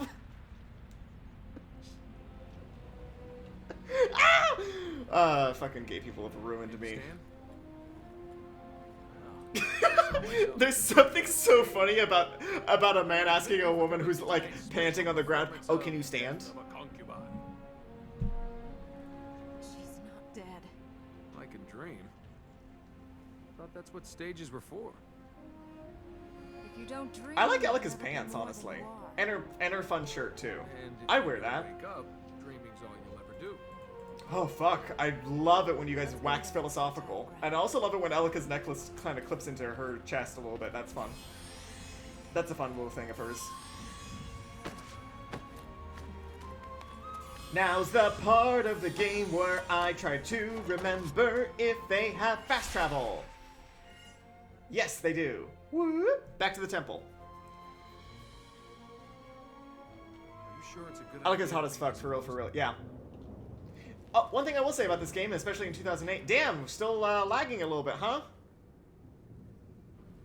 We're alive. So I might have to we turn can this game travel. off and turn it back on again in order for it to sort its fucking shit out. It can't be. After what's happened so far today, you think there's anything that can't be? They never explain why it is that this, like, is hurting him in the game. He's just like, oh, fuck, oh, my brain. Will they keep Armin trapped? No. They gave the Ura their powers. Now that Ooh, they're the active, Ura. we can reach the other fertile grounds. If we heal those, Then he'll be trapped and we can get out of God, there really isn't a fucking save button, huh? Or there isn't a fucking skip cutscene button in this game. Ah, video games were bad before 2010, basically. Hold on, I'm gonna turn this off. Yes. I've just saved, video game. I've just saved.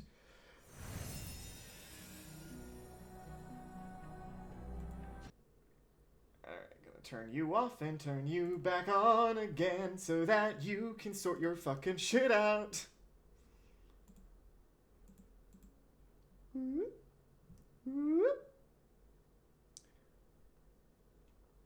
Alright, I'm gonna let you guys pick which of the powers that we go and get. We can pick one for now.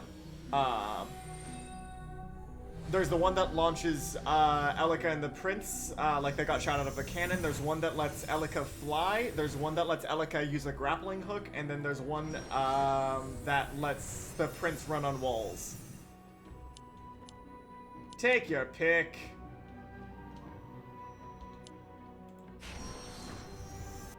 I'm just imagining Allie just crawling out of the darkness that was there.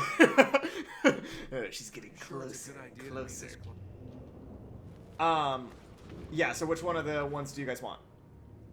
There's the green one that makes the Prince run. There's the yellow one that makes Elika fly. There's the blue one that is the grappling hook, and there's the one that makes them shoot out of a cannon. After what's happened so far today, you think there's So which one do you guys want? And that also, the ones that we pick also determine... The Prince can't already run? No, it makes him run up walls. Must have had an effect. Will they keep Armin trapped? No. They gave the Yeah, and the ones that we pick are also going to determine like where it is we're able to go. Fertile grounds. If we heal those. We got one vote for grappling hook. Get out of here? Yes. Yeah, like each of the... I forget which ones they are. Oh yeah, it tells you. The Step of Ormazd. Where Wings of Ormazd. The Royal Palace. Oh, you need the wings for that one, the step for this one, the breath for this one, and then the hand for this one. Oh, well, fuck it, go with the hook. All right. Anybody else got any opinions? If anybody else got anything else to say, now's the fucking time. Yeah, you have to learn all of them eventually in order to beat the game. Allow us to enter fertile grounds in the City of Light and the Royal Palace. Alright, fuck it up, Elika. I got lots, but not about grappling hooks. Oh, let's hear them. We have to use these powers to get up to the fertile grounds? Yes, they were used to protect them. You're gonna have to teach me how to use them. It doesn't work like that, you stupid fucking man!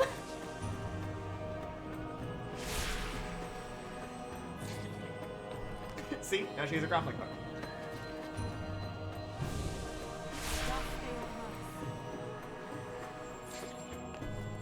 And eventually you use all of, like, the final puzzles in the game rely on you using all of them together. And these, like, super, like, cool, like, set pieces where you're, like, jumping and gliding and flying and launching and running. Cheese pizza is the best pizza because it's a circle of cheesy bread. Well, that's about as good as it gets, huh? Please, I did this for you. Also, turning off the game and turning it back on again did fix my problem, so I don't know really what was happening. Nah. Well, I mean, yeah, pepperoni's great. Pepperoni feels like the ultimate form of pizza, and that's not just because I did eat it literally today, Where was but he also in your hour of need? Elika, I am your father. I am your king. Elika, I am your father. I'm your king. Say, the next time you want to win your daughter back, you could try just giving her a pony. The apocalypse doesn't really cut it.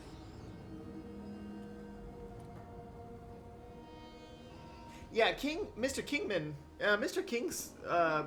didn't really, think it all the way through, eh?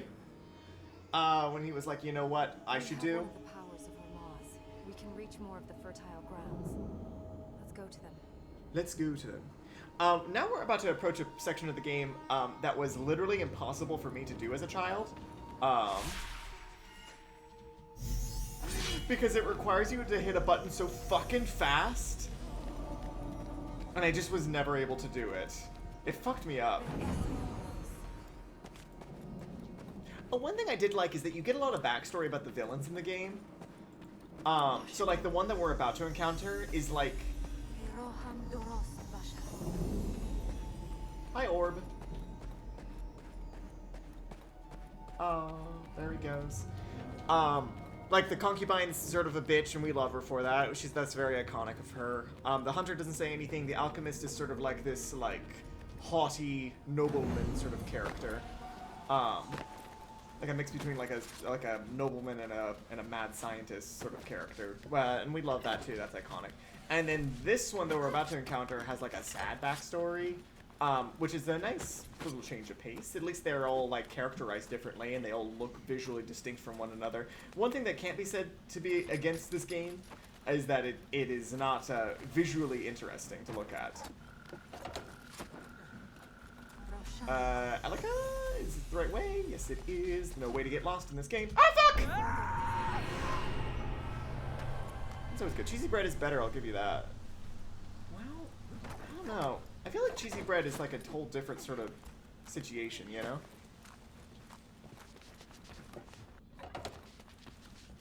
Like, the experience I get... Oh, fuck. Zeke's Pizza's, like, cheesy bread is so fucking good, though.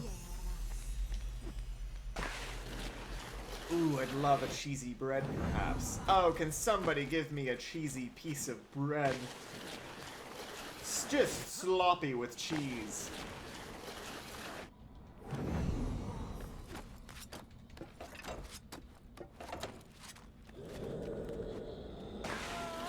Yeah, that's not ominous. Ah, that's not ominous. This devastation is more than the work of corruption. Why do I cool. get the feeling if corruption didn't do this, something worse did? In the last battle. Real question, bone in or boneless? Bone in. I like the experience of, I like, because they're little built-in hand holders for one thing. And two, there is something fun about just like chopping into a piece of meat. He's standing on the fertile ground. Yes. Oh, I have made myself so awfully sick on Domino's cheese-filled pizza bread and lava cakes. I love doing it to myself. You hate to hear it, but you hate to hear it, but very relatable. I got Domino's pizza, like, literally yesterday. Or not the pizza, I got the cheesy bread bites and the wings that they have, and the bread bites were, as they always are, fucking delicious. This place is coming down! The bread is so fucking good there, I don't know what it is. On brand for you, yeah, I know. But the wings... I'm not gonna order wings from Domino's anymore because they were like, I'm gonna say some adjectives. Are you guys ready? Are you ready for some adjectives? Undercooked, soggy. Those are the two actually. Just undercooked and soggy.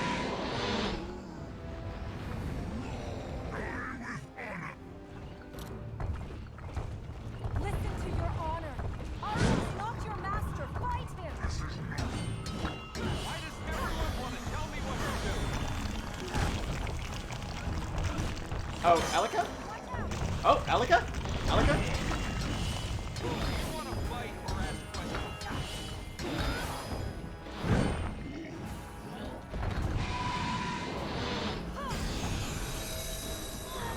Oh, fuck. Oh, wrong button, wrong button. Oh, fuck, it's the wrong button. God damn it. It's a pizza place. What did you expect? I've never had them that bad before. Like, I like their wings. Like, their wings are usually just fine. Ah, fuck. There we go. Yeah, this dude's whole thing is that you can't actually, like, kill him just by hitting him. You have to knock him off the ledge or into, like, some kind of, like, lava or something. Scary. That was scary. Very relatable, Prince. Oh, I love my wings soggy. Stop it. Stop it. Why are you saying these things? How can you say these things? In front of God and all of his witnesses? Why is there just open lava, though? No, crispy. Crispy and well cooked, and these were neither. Never in my life have I been like, oh yeah, I need this meat to be pretty wet, everybody. I need this meat to be exceptionally wet. I'm trying to like soft more than crispy. This was, okay, imagine something that was soft at one point in time and that is now soggy. That was the experience of eating these wings. Are you reeling from the pain? Are you reeling from my pain? Wait, isn't Alika beginning of Alphaba's chant? Isn't Alika the beginning of Alphaba's chant from No Good Deed? What? Probably. Probably. Probably. Probably. I don't know. Probably. I have no idea. Wait, I'll post it in the Discord. Yes, please do. Because I have no idea. I'm not a theater kid, despite what the tabloids have been saying. Here's one more. Whee! Oh, Alika's like, oh, this seems like fucking fun. I'll do it too. Climbing up on my little spider hands. Spider hands. Whee! Whee! Is No Good Deed the one... I don't know, dude. I have no idea what... I know one song from Wicked. And it's the one where,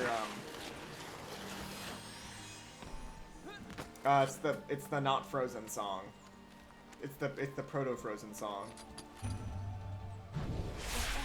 Backwards knees, no ankles. Thousand eyes, boomerangs for wrists. Avertite for a girl her age. Yeah. That sure is a post, huh? Are you on our Twitter page? Is that still our like... What a great post. Yeah, it's iconic. It's very iconic of us.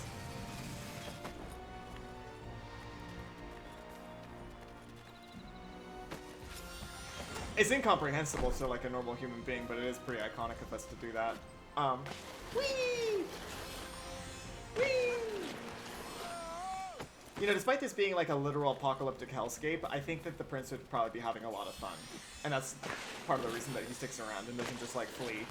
He's like, you know what, I didn't have anything else planned for the evening. Maybe I'll just stick around and help this princess, you know, stop the world from ending.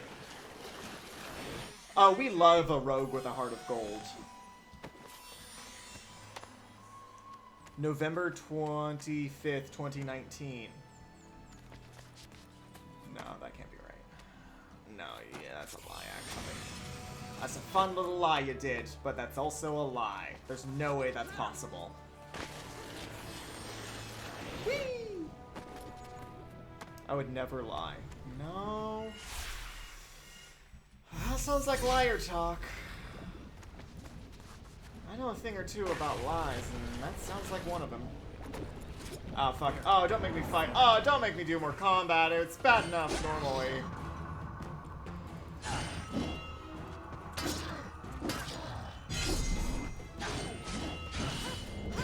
They put these little dudes in.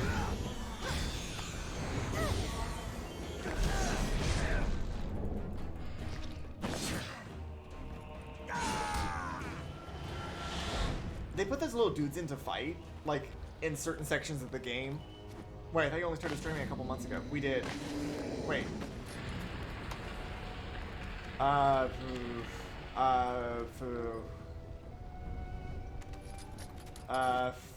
February.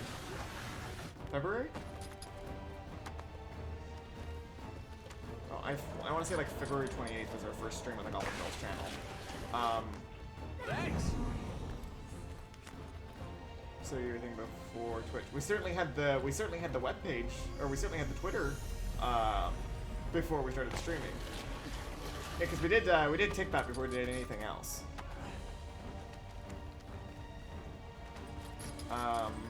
I guess TikTok's been up for a bit now too.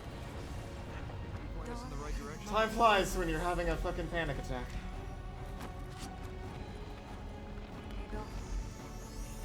Are we going the right direction? Oh, here we go. This way. Whee! Perhaps I have gotten lost. Is this the same area? Yeah, I've gone in a big circle. Oopsies.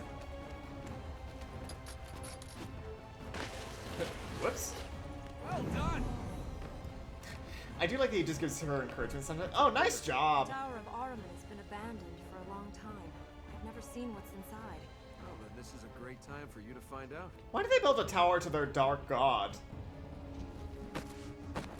The dialogue is so fucking basic. Yeah, it is, like, if you're not actively encouraging, like, Elika to, like, speak, because you hate, because you're not willing to support powerful, strong women because you're a misogynist. But if you're not actually, like, engaging Elika and, like, like, in talking to her, you don't actually get to hear, like, any of the good dialogue. It's mostly just, like, some pretty, like... I'm kind of just running through a lot of the, like, the gameplay parts of the game. Where the fuck did we go? Oh, this way. Speedrun. Yeah, speedrun strats, everybody. Hey, welcome to my Prince of Persia speedrun. I've never played a video game before, but so this seemed like a good one to start on, because it's incredibly easy and it's also basically impossible to fail the game. One of the other things that, like, made this game a little bit, I wouldn't say, like, contentious, but, like, made nerds mad, was that, this game, Ah, fuck. That was not the direction I wanted to run. What a good example, though, is that this game doesn't have, like, a failure state in it. Like, if you fall off a cliff, Alika just picks you up again, and you go back to the last place you were at. And it keeps the flow of, like, the, like, parkour sections going. And then, if you die in combat, the enemies get some of their health back, and then you just, Alika saves you again also, and you just kind of go into like a hurt state for a bit, and that's it. And they talked about this. Hey, I did it. I gave you moral support. Oh fuck, yeah, ooh, that good old dialogue, huh? I like severe consequences in games. Well, that makes sense in a lot of games, but, like, think about it in this aspect. This game is about, like, having, like, free-flowing, like, acrobatic sections. So, the idea that you would have to, like, reap terrible consequences for failing them, like, and, like, ruin the flow of those sections doesn't really make sense. And the idea of having, like, a set checkpoint system, or, like, a set, like, save system that is functionally the same as just like Alika saving you, but just slower. I mean, that's what it is, isn't it? Like, if a video game is like, oh cool, I'm holding that one, Alika, but you know, you do your thing.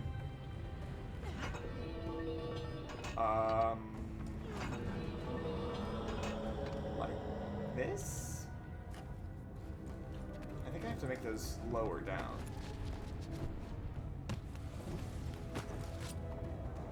Checkpoints should be a little bit more spaced out. Yeah, but again, it's like the whole point of the game is that you're supposed to be like having fun flowing. Turn it again. Like that? Yes, this is correct. And anything that disrupts like the flow of the like jumping around and having fun is something they shouldn't have included in the game, and so they didn't.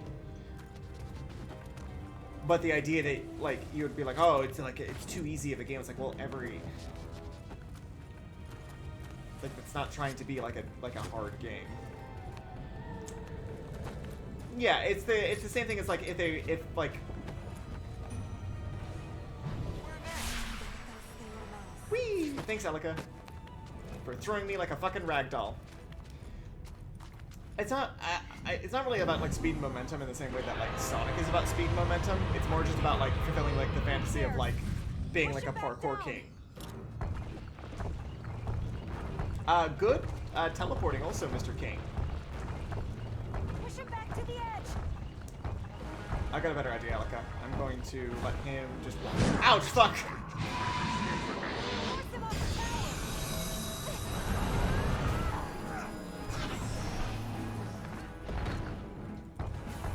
Okay.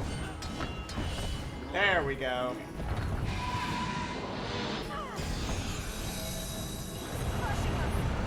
I mean, like, this game would be so fucking annoying also, like, if you, Where are they? like, every time, like, People are gone. That has oh, to bye. hurt. Like, if every time Wanna in this heal this game place before he finds a way you, back up here? like, died in combat, you had to start the whole section over again. Oh my god, it'd be so fucking annoying.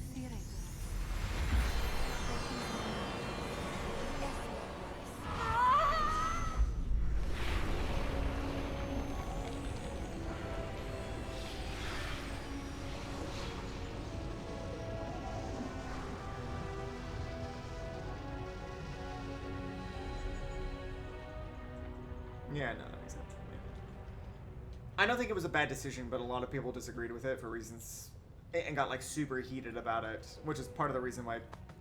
Oh. Hey, Armin! your tower That's- anymore. This is my See, this game does tower. have a few little fun moments like that. Tower? You know, maybe with Just a like, ah. description, nothing too Hey, good job, fancy, bud. Hey, good, power, hey, good, savior good of the cleansing, light, cleansing that dark god and from a this few land. places Good job, bud. dedicated to its upkeep. And mine. If you stay, all this can be yours.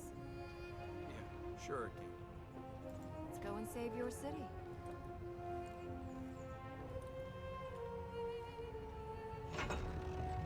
Oh, that's a cool little. Whoa, I can control the camera during these sections. Whoa, why? Why can I do that? Why do they give me that option? Your power grows stronger.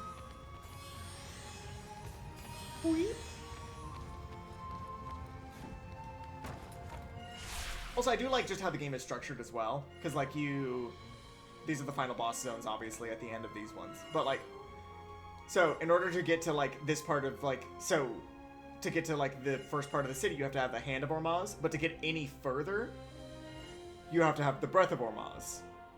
So you can only do these beginning sections with the powers. So step, breath, wings, and hand. And then the in-between sections have a different one than the one you start on. And that's the only way to progress further. You have to have at least 2 powers. Doesn't this game get repetitive? I mean, doesn't every game get kind of repetitive? It depends on what you mean by repetitive. Like, the puzzles are varied enough. I mean, like, the basic loops of the game are the same, but that's kind of how every game goes, isn't it? They make enough variations of the same sort of concepts consistently enough that it doesn't get boring, at least for me. And there's other stuff beyond that that, like, lets me, that makes me keep playing. Like, I mean, the game is gorgeous. And sometimes that's enough. Ooh, that camera's a little rough, though, sometimes. Every once in a while. I'm at the point in life where I just cannot complete games. Oh, it's so very relatable. Well, actually, my problem is that I just can't start games. I buy them. Oh, God, do I buy them? But I don't ever actually play them. I just do it for the cloud, I think.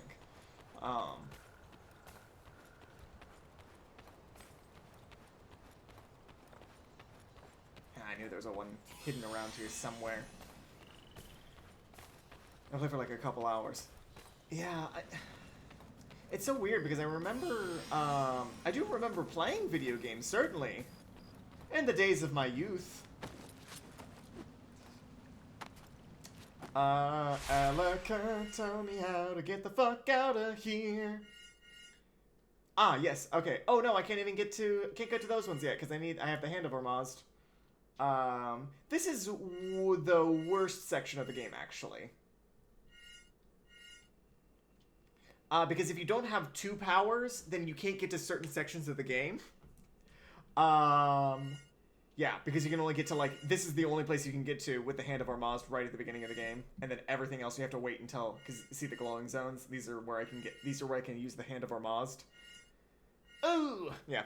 Anyways, here, actually, I'm gonna do this. There we go. Saving game. Saving game. I think we're just gonna call it Quitsuruni for the night here. Call it a little bit early tonight.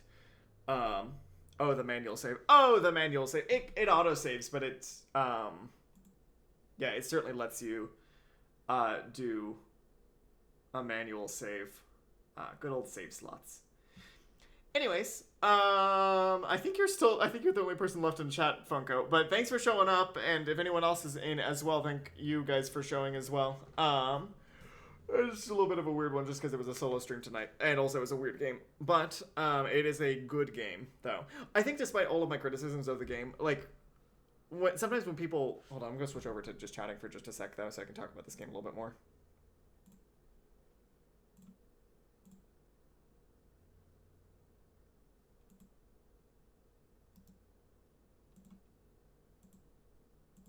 There we go, and I'm back. Yeah, despite my criticisms of the game, and, like, there are a lot of valid criticisms you can have about it, there's a lot of valid criticisms you can make about any game from 2008. It's one of those ones that, like, I feel like I wouldn't complete it if I give it a shot. Yeah. Yeah. it's just, yeah, I'm so bad about doing that. That's why I'm so bad about League of Legends, because like I know like I can play a game of League of Legends for 30 minutes and be done with it afterwards. I don't have to ever think about it again. And I don't.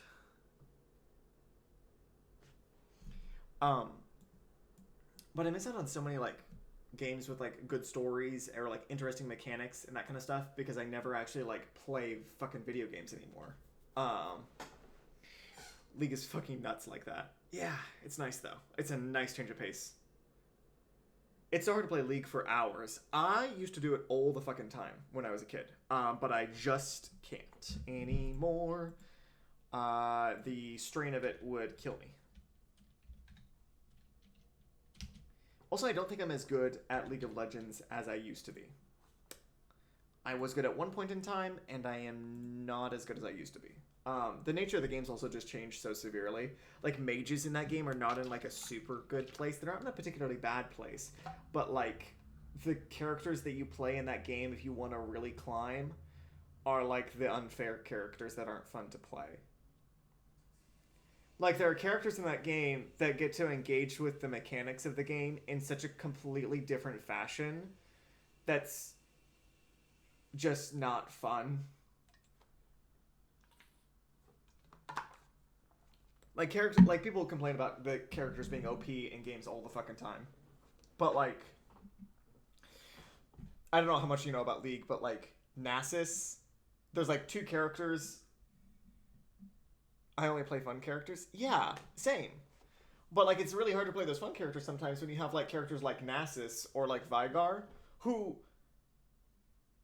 Oh, that's good. Who don't have to, like, engage with the mechanics of the game in the same way that, like, all the other characters do, because they can just, like, not. like, it's like, okay, what do you... If you want to make a damaging character in the game, what do you have to do? Well, you have to build damaging items and have runes that give you damaging abilities. And you don't have to do that if you play Nasus or Vigar, because they get all of their damage from their passives. And then once they have all that damage from their passives, then they just put all of their money into their defensive stats. And they're just fine from there. Nasus, I think, is worse than Vigar because he can build so defensively and he has such useful abilities. Like, none of his abilities feel like they can't be used. And some of them are so out of control, crazy powerful. Nasus's Wither is one of the strongest abilities in the game that isn't tied to, like, an ultimate. Oh, how I hate Nasus. Yeah, because like, basically from, like, unless, like, you are getting constant jungle pressure, which you're not getting in solo queue, you just aren't. Unless you're getting, like, constant jungle pressure, Nasus's ability to just have, like, passive healing on his, from his lifesteal, and the massive amount of damage that he can do just by farming. Because every character has to farm, but Nasus gets more power from farming than any other character. There's not really a counter, yeah. Like, you can pressure him, and you can, like, fight him, but, like, after a certain point in time, you have to always have 2 people with you in order to fight Nasus, minimum. And so it's just not fun. Like, regardless of, like, their actual power, especially on, like, a pro level, because obviously these things change as you move through the different tiers,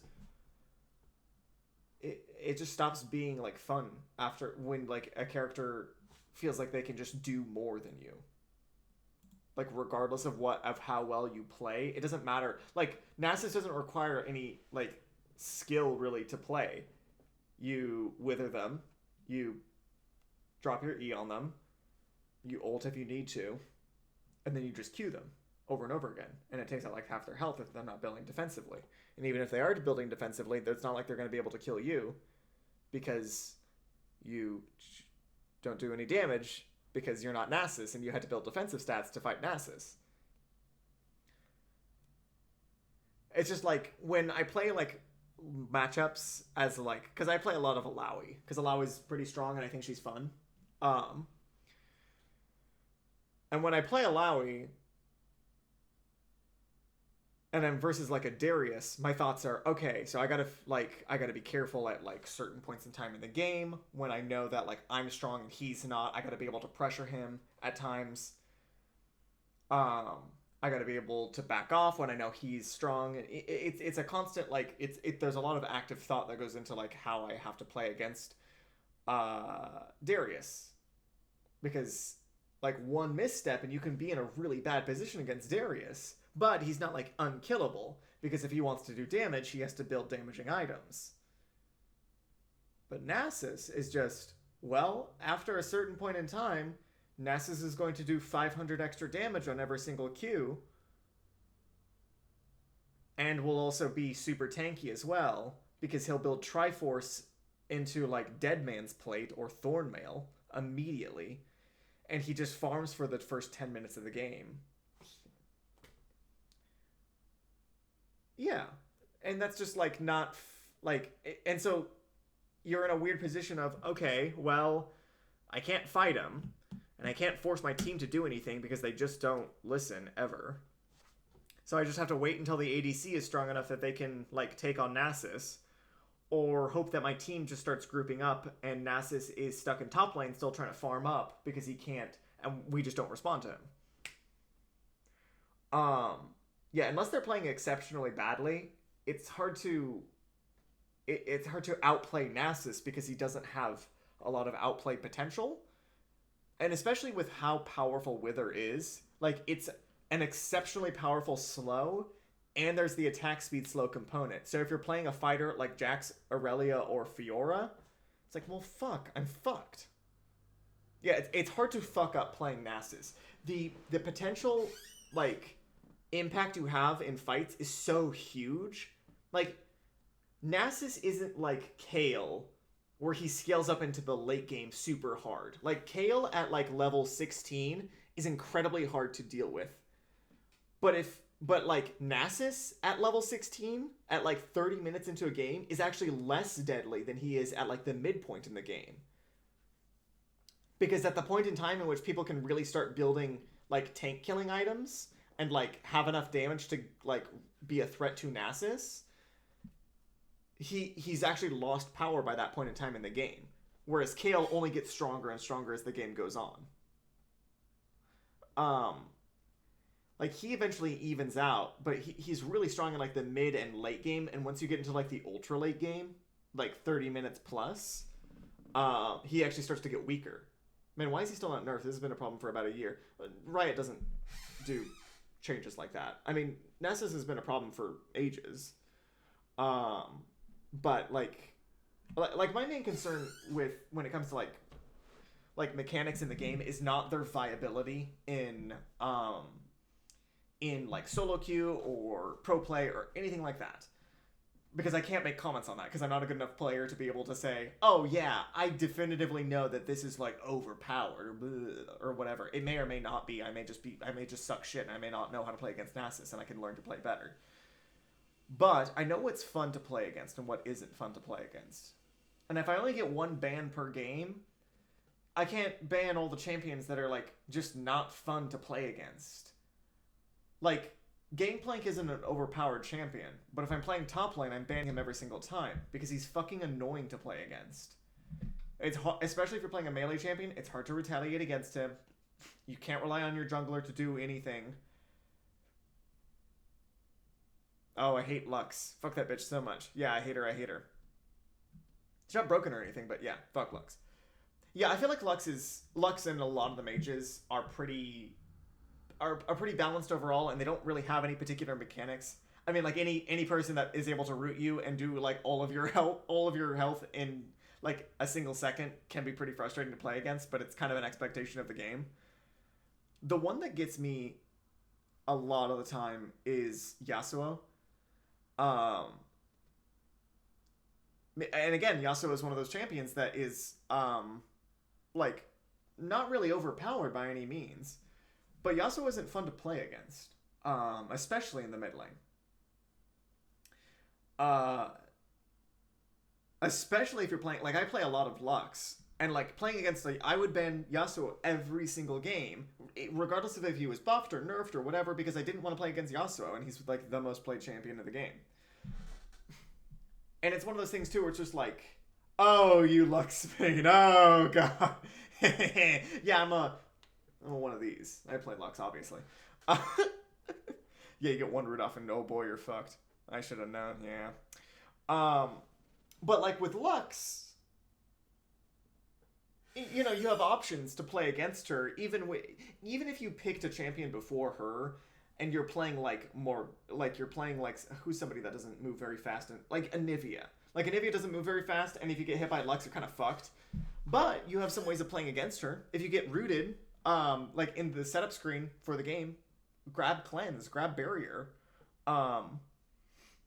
This will give you more opportunities to, like, you know, play around her and not get, like, instantly destroyed by her. At a certain point in time, that kind of becomes, like, she gets so much damage that, like, she'll blast you through Barrier, but these are unavoidable things.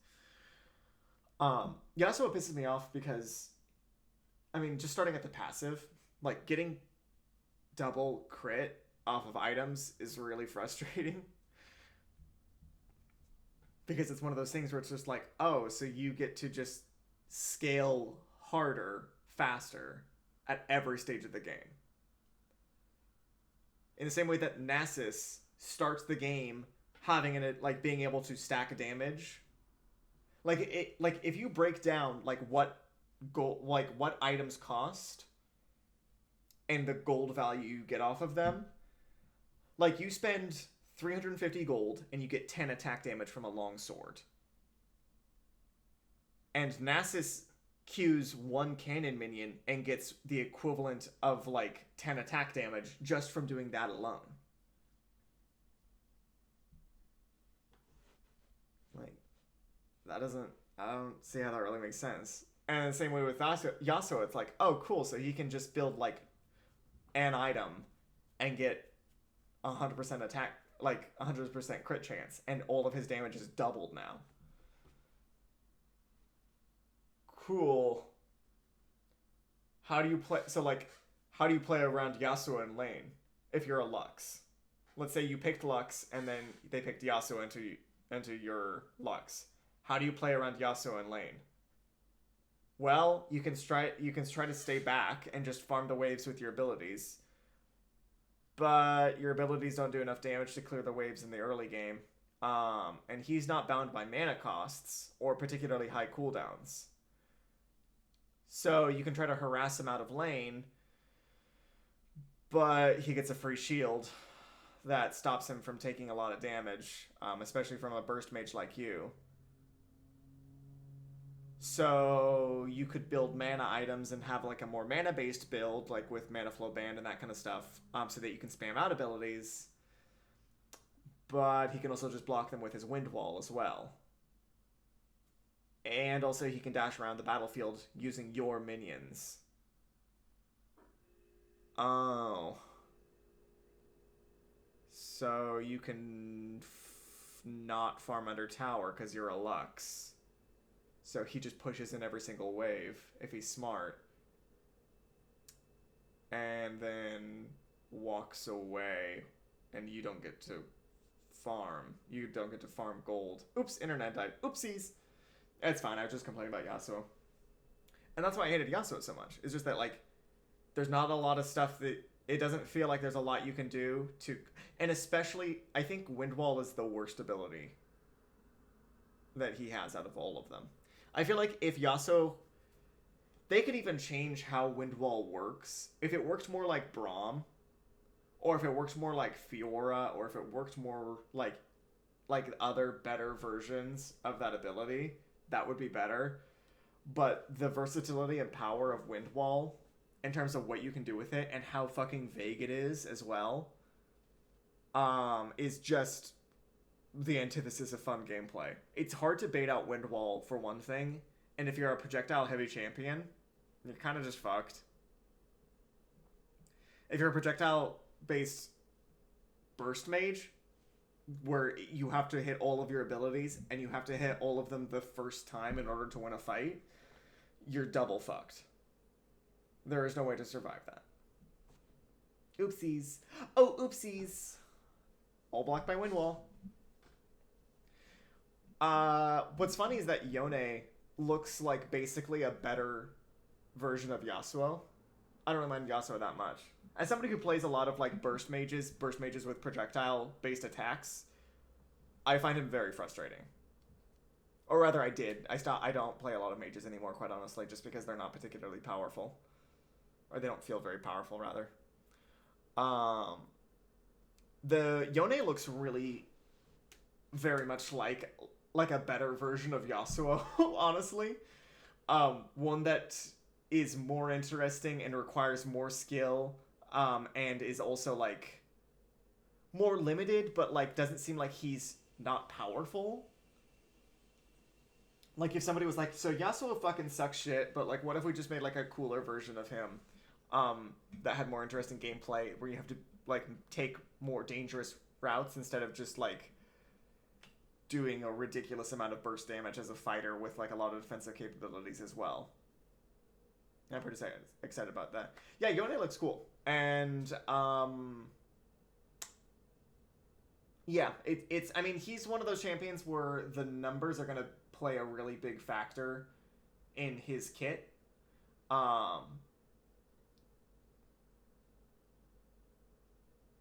But I love his ultimate also.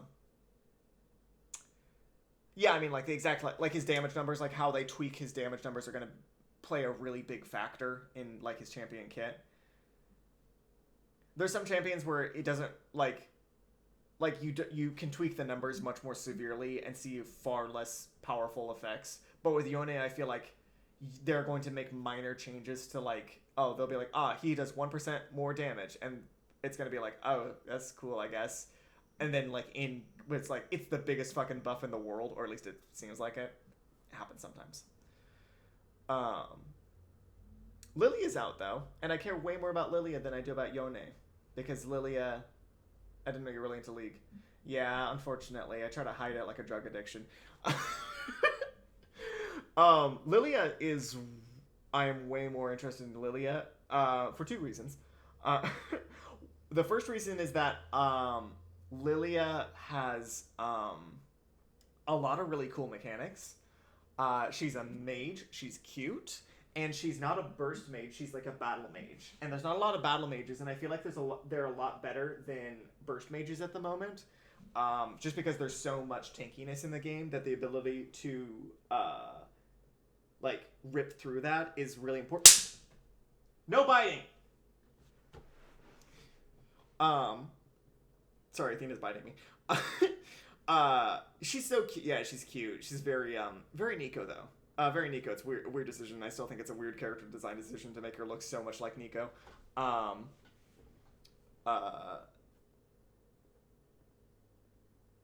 was I saying? Oh, right.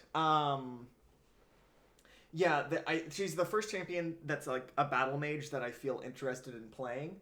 Because she seems strong. I know people have been kind of talking about that she may be like a little bit underpowered at the moment, but she's also brand new, and that's how like every champion goes, like right when they come out. But like 5% max health damage done as magic damage on every single spell that she hits, that seems really good. She's especially with Liandry's, and especially like with she's got slows built into her kit. She's got slows and CCs built into her kit, so Liandry's is going to be really powerful on her because it does double damage. She's broken, or she's the weakest champion League has ever released. She's so overpowered. Yeah, everyone's got a fucking opinion. It's all clickbait shit. I don't want to play her in a jungle though. I want to see how she does in lane. Actually, I might play a little bit of that and see how she does in lane. Like, shut the fuck up. She's been out a couple days. Yeah, exactly. Like, no one knows yet, really. They've been playing her on the PvE, but there's so much shifting that goes on in the PvE that we won't really know. What lane is she? She's supposed to be in the jungle, actually. But I've seen her. But everyone tries every character in every single lane. I feel like she could. Yeah, she's supposed to be a jungler. I mean, she does percent max health damage, so has pretty good clear speeds. I heard her going into top. Yeah, I mean, they're trying her in every single lane right now just because that's what they do in most games. Like, anytime a new champion is released, they always, like, try her out in every single lane. But I think she's going to be primarily a jungler. Because, like she has such strong ganks as a jungler.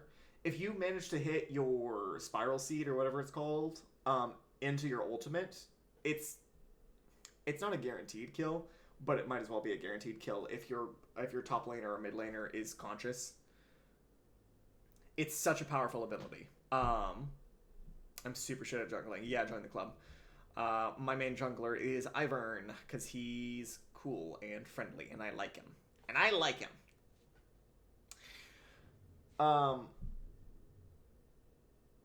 have to go Echo. Ugh.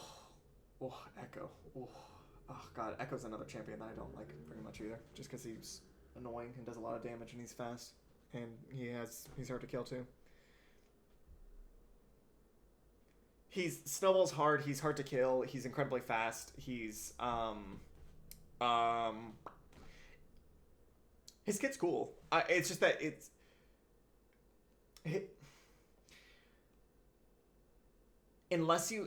Echo's one of those champions that unless you have hard CC, you are going to struggle to kill him and do the stuff that you need to do.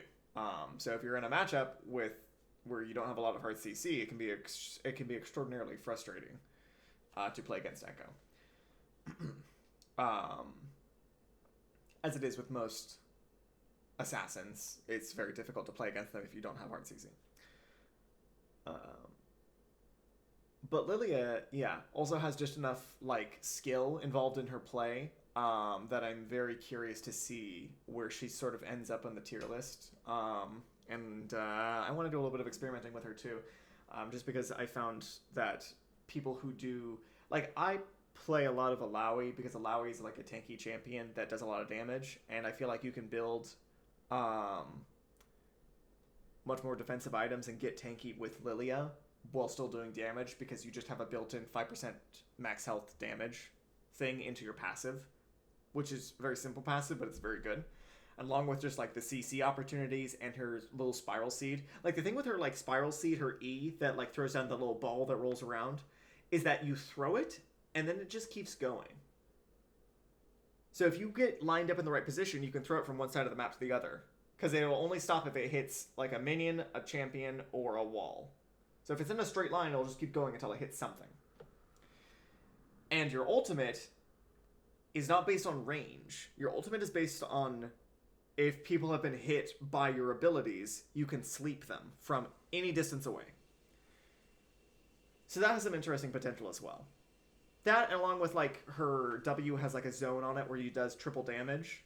So like being able to line that up right, being able to get good Spiral Seeds, being able to like think about like bigger plays, that's the kind of shit I like out of champions. And when it's paired up with like a champion that like looks cool and is interesting.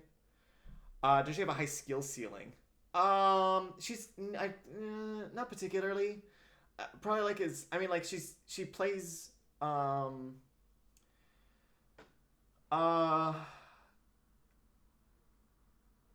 it seems like she plays most similarly to like a mix between Aurelion Sol and Darius in a way, which is a sort of weird combination, but stick with me here. Where her whole thing in team fights and any fights really is that she has these zones in her abilities that do more damage, and so being able to, on a micro level, maneuver your champion to hit them is really important. So a lot of people have been building a lot of movement speed items on her, or not movement speed items, but movement speed runes. So Celerity, Phase Rush, the Nimbus Cloak, that sort of stuff, so that she moves quickly and you can line up your shots perfectly and catch people in a way and do that sort of stuff. Movement speed offers a lot of versatility on her kit. She's I mean, I'd put her more in like the mid tier. I mean, she's no Annie. But she's not like an Aurelia, you know. Anywho, she seems interesting. But League I cannot play Annie for shit. What? You could be dead and play Annie. You could be dead and unconscious and be able to play Annie. She has like 3 abilities. You just have to build up your stun and then you burst people. I don't like her at all. Yeah, that's how it goes sometimes. I don't like, oh, who do I not like?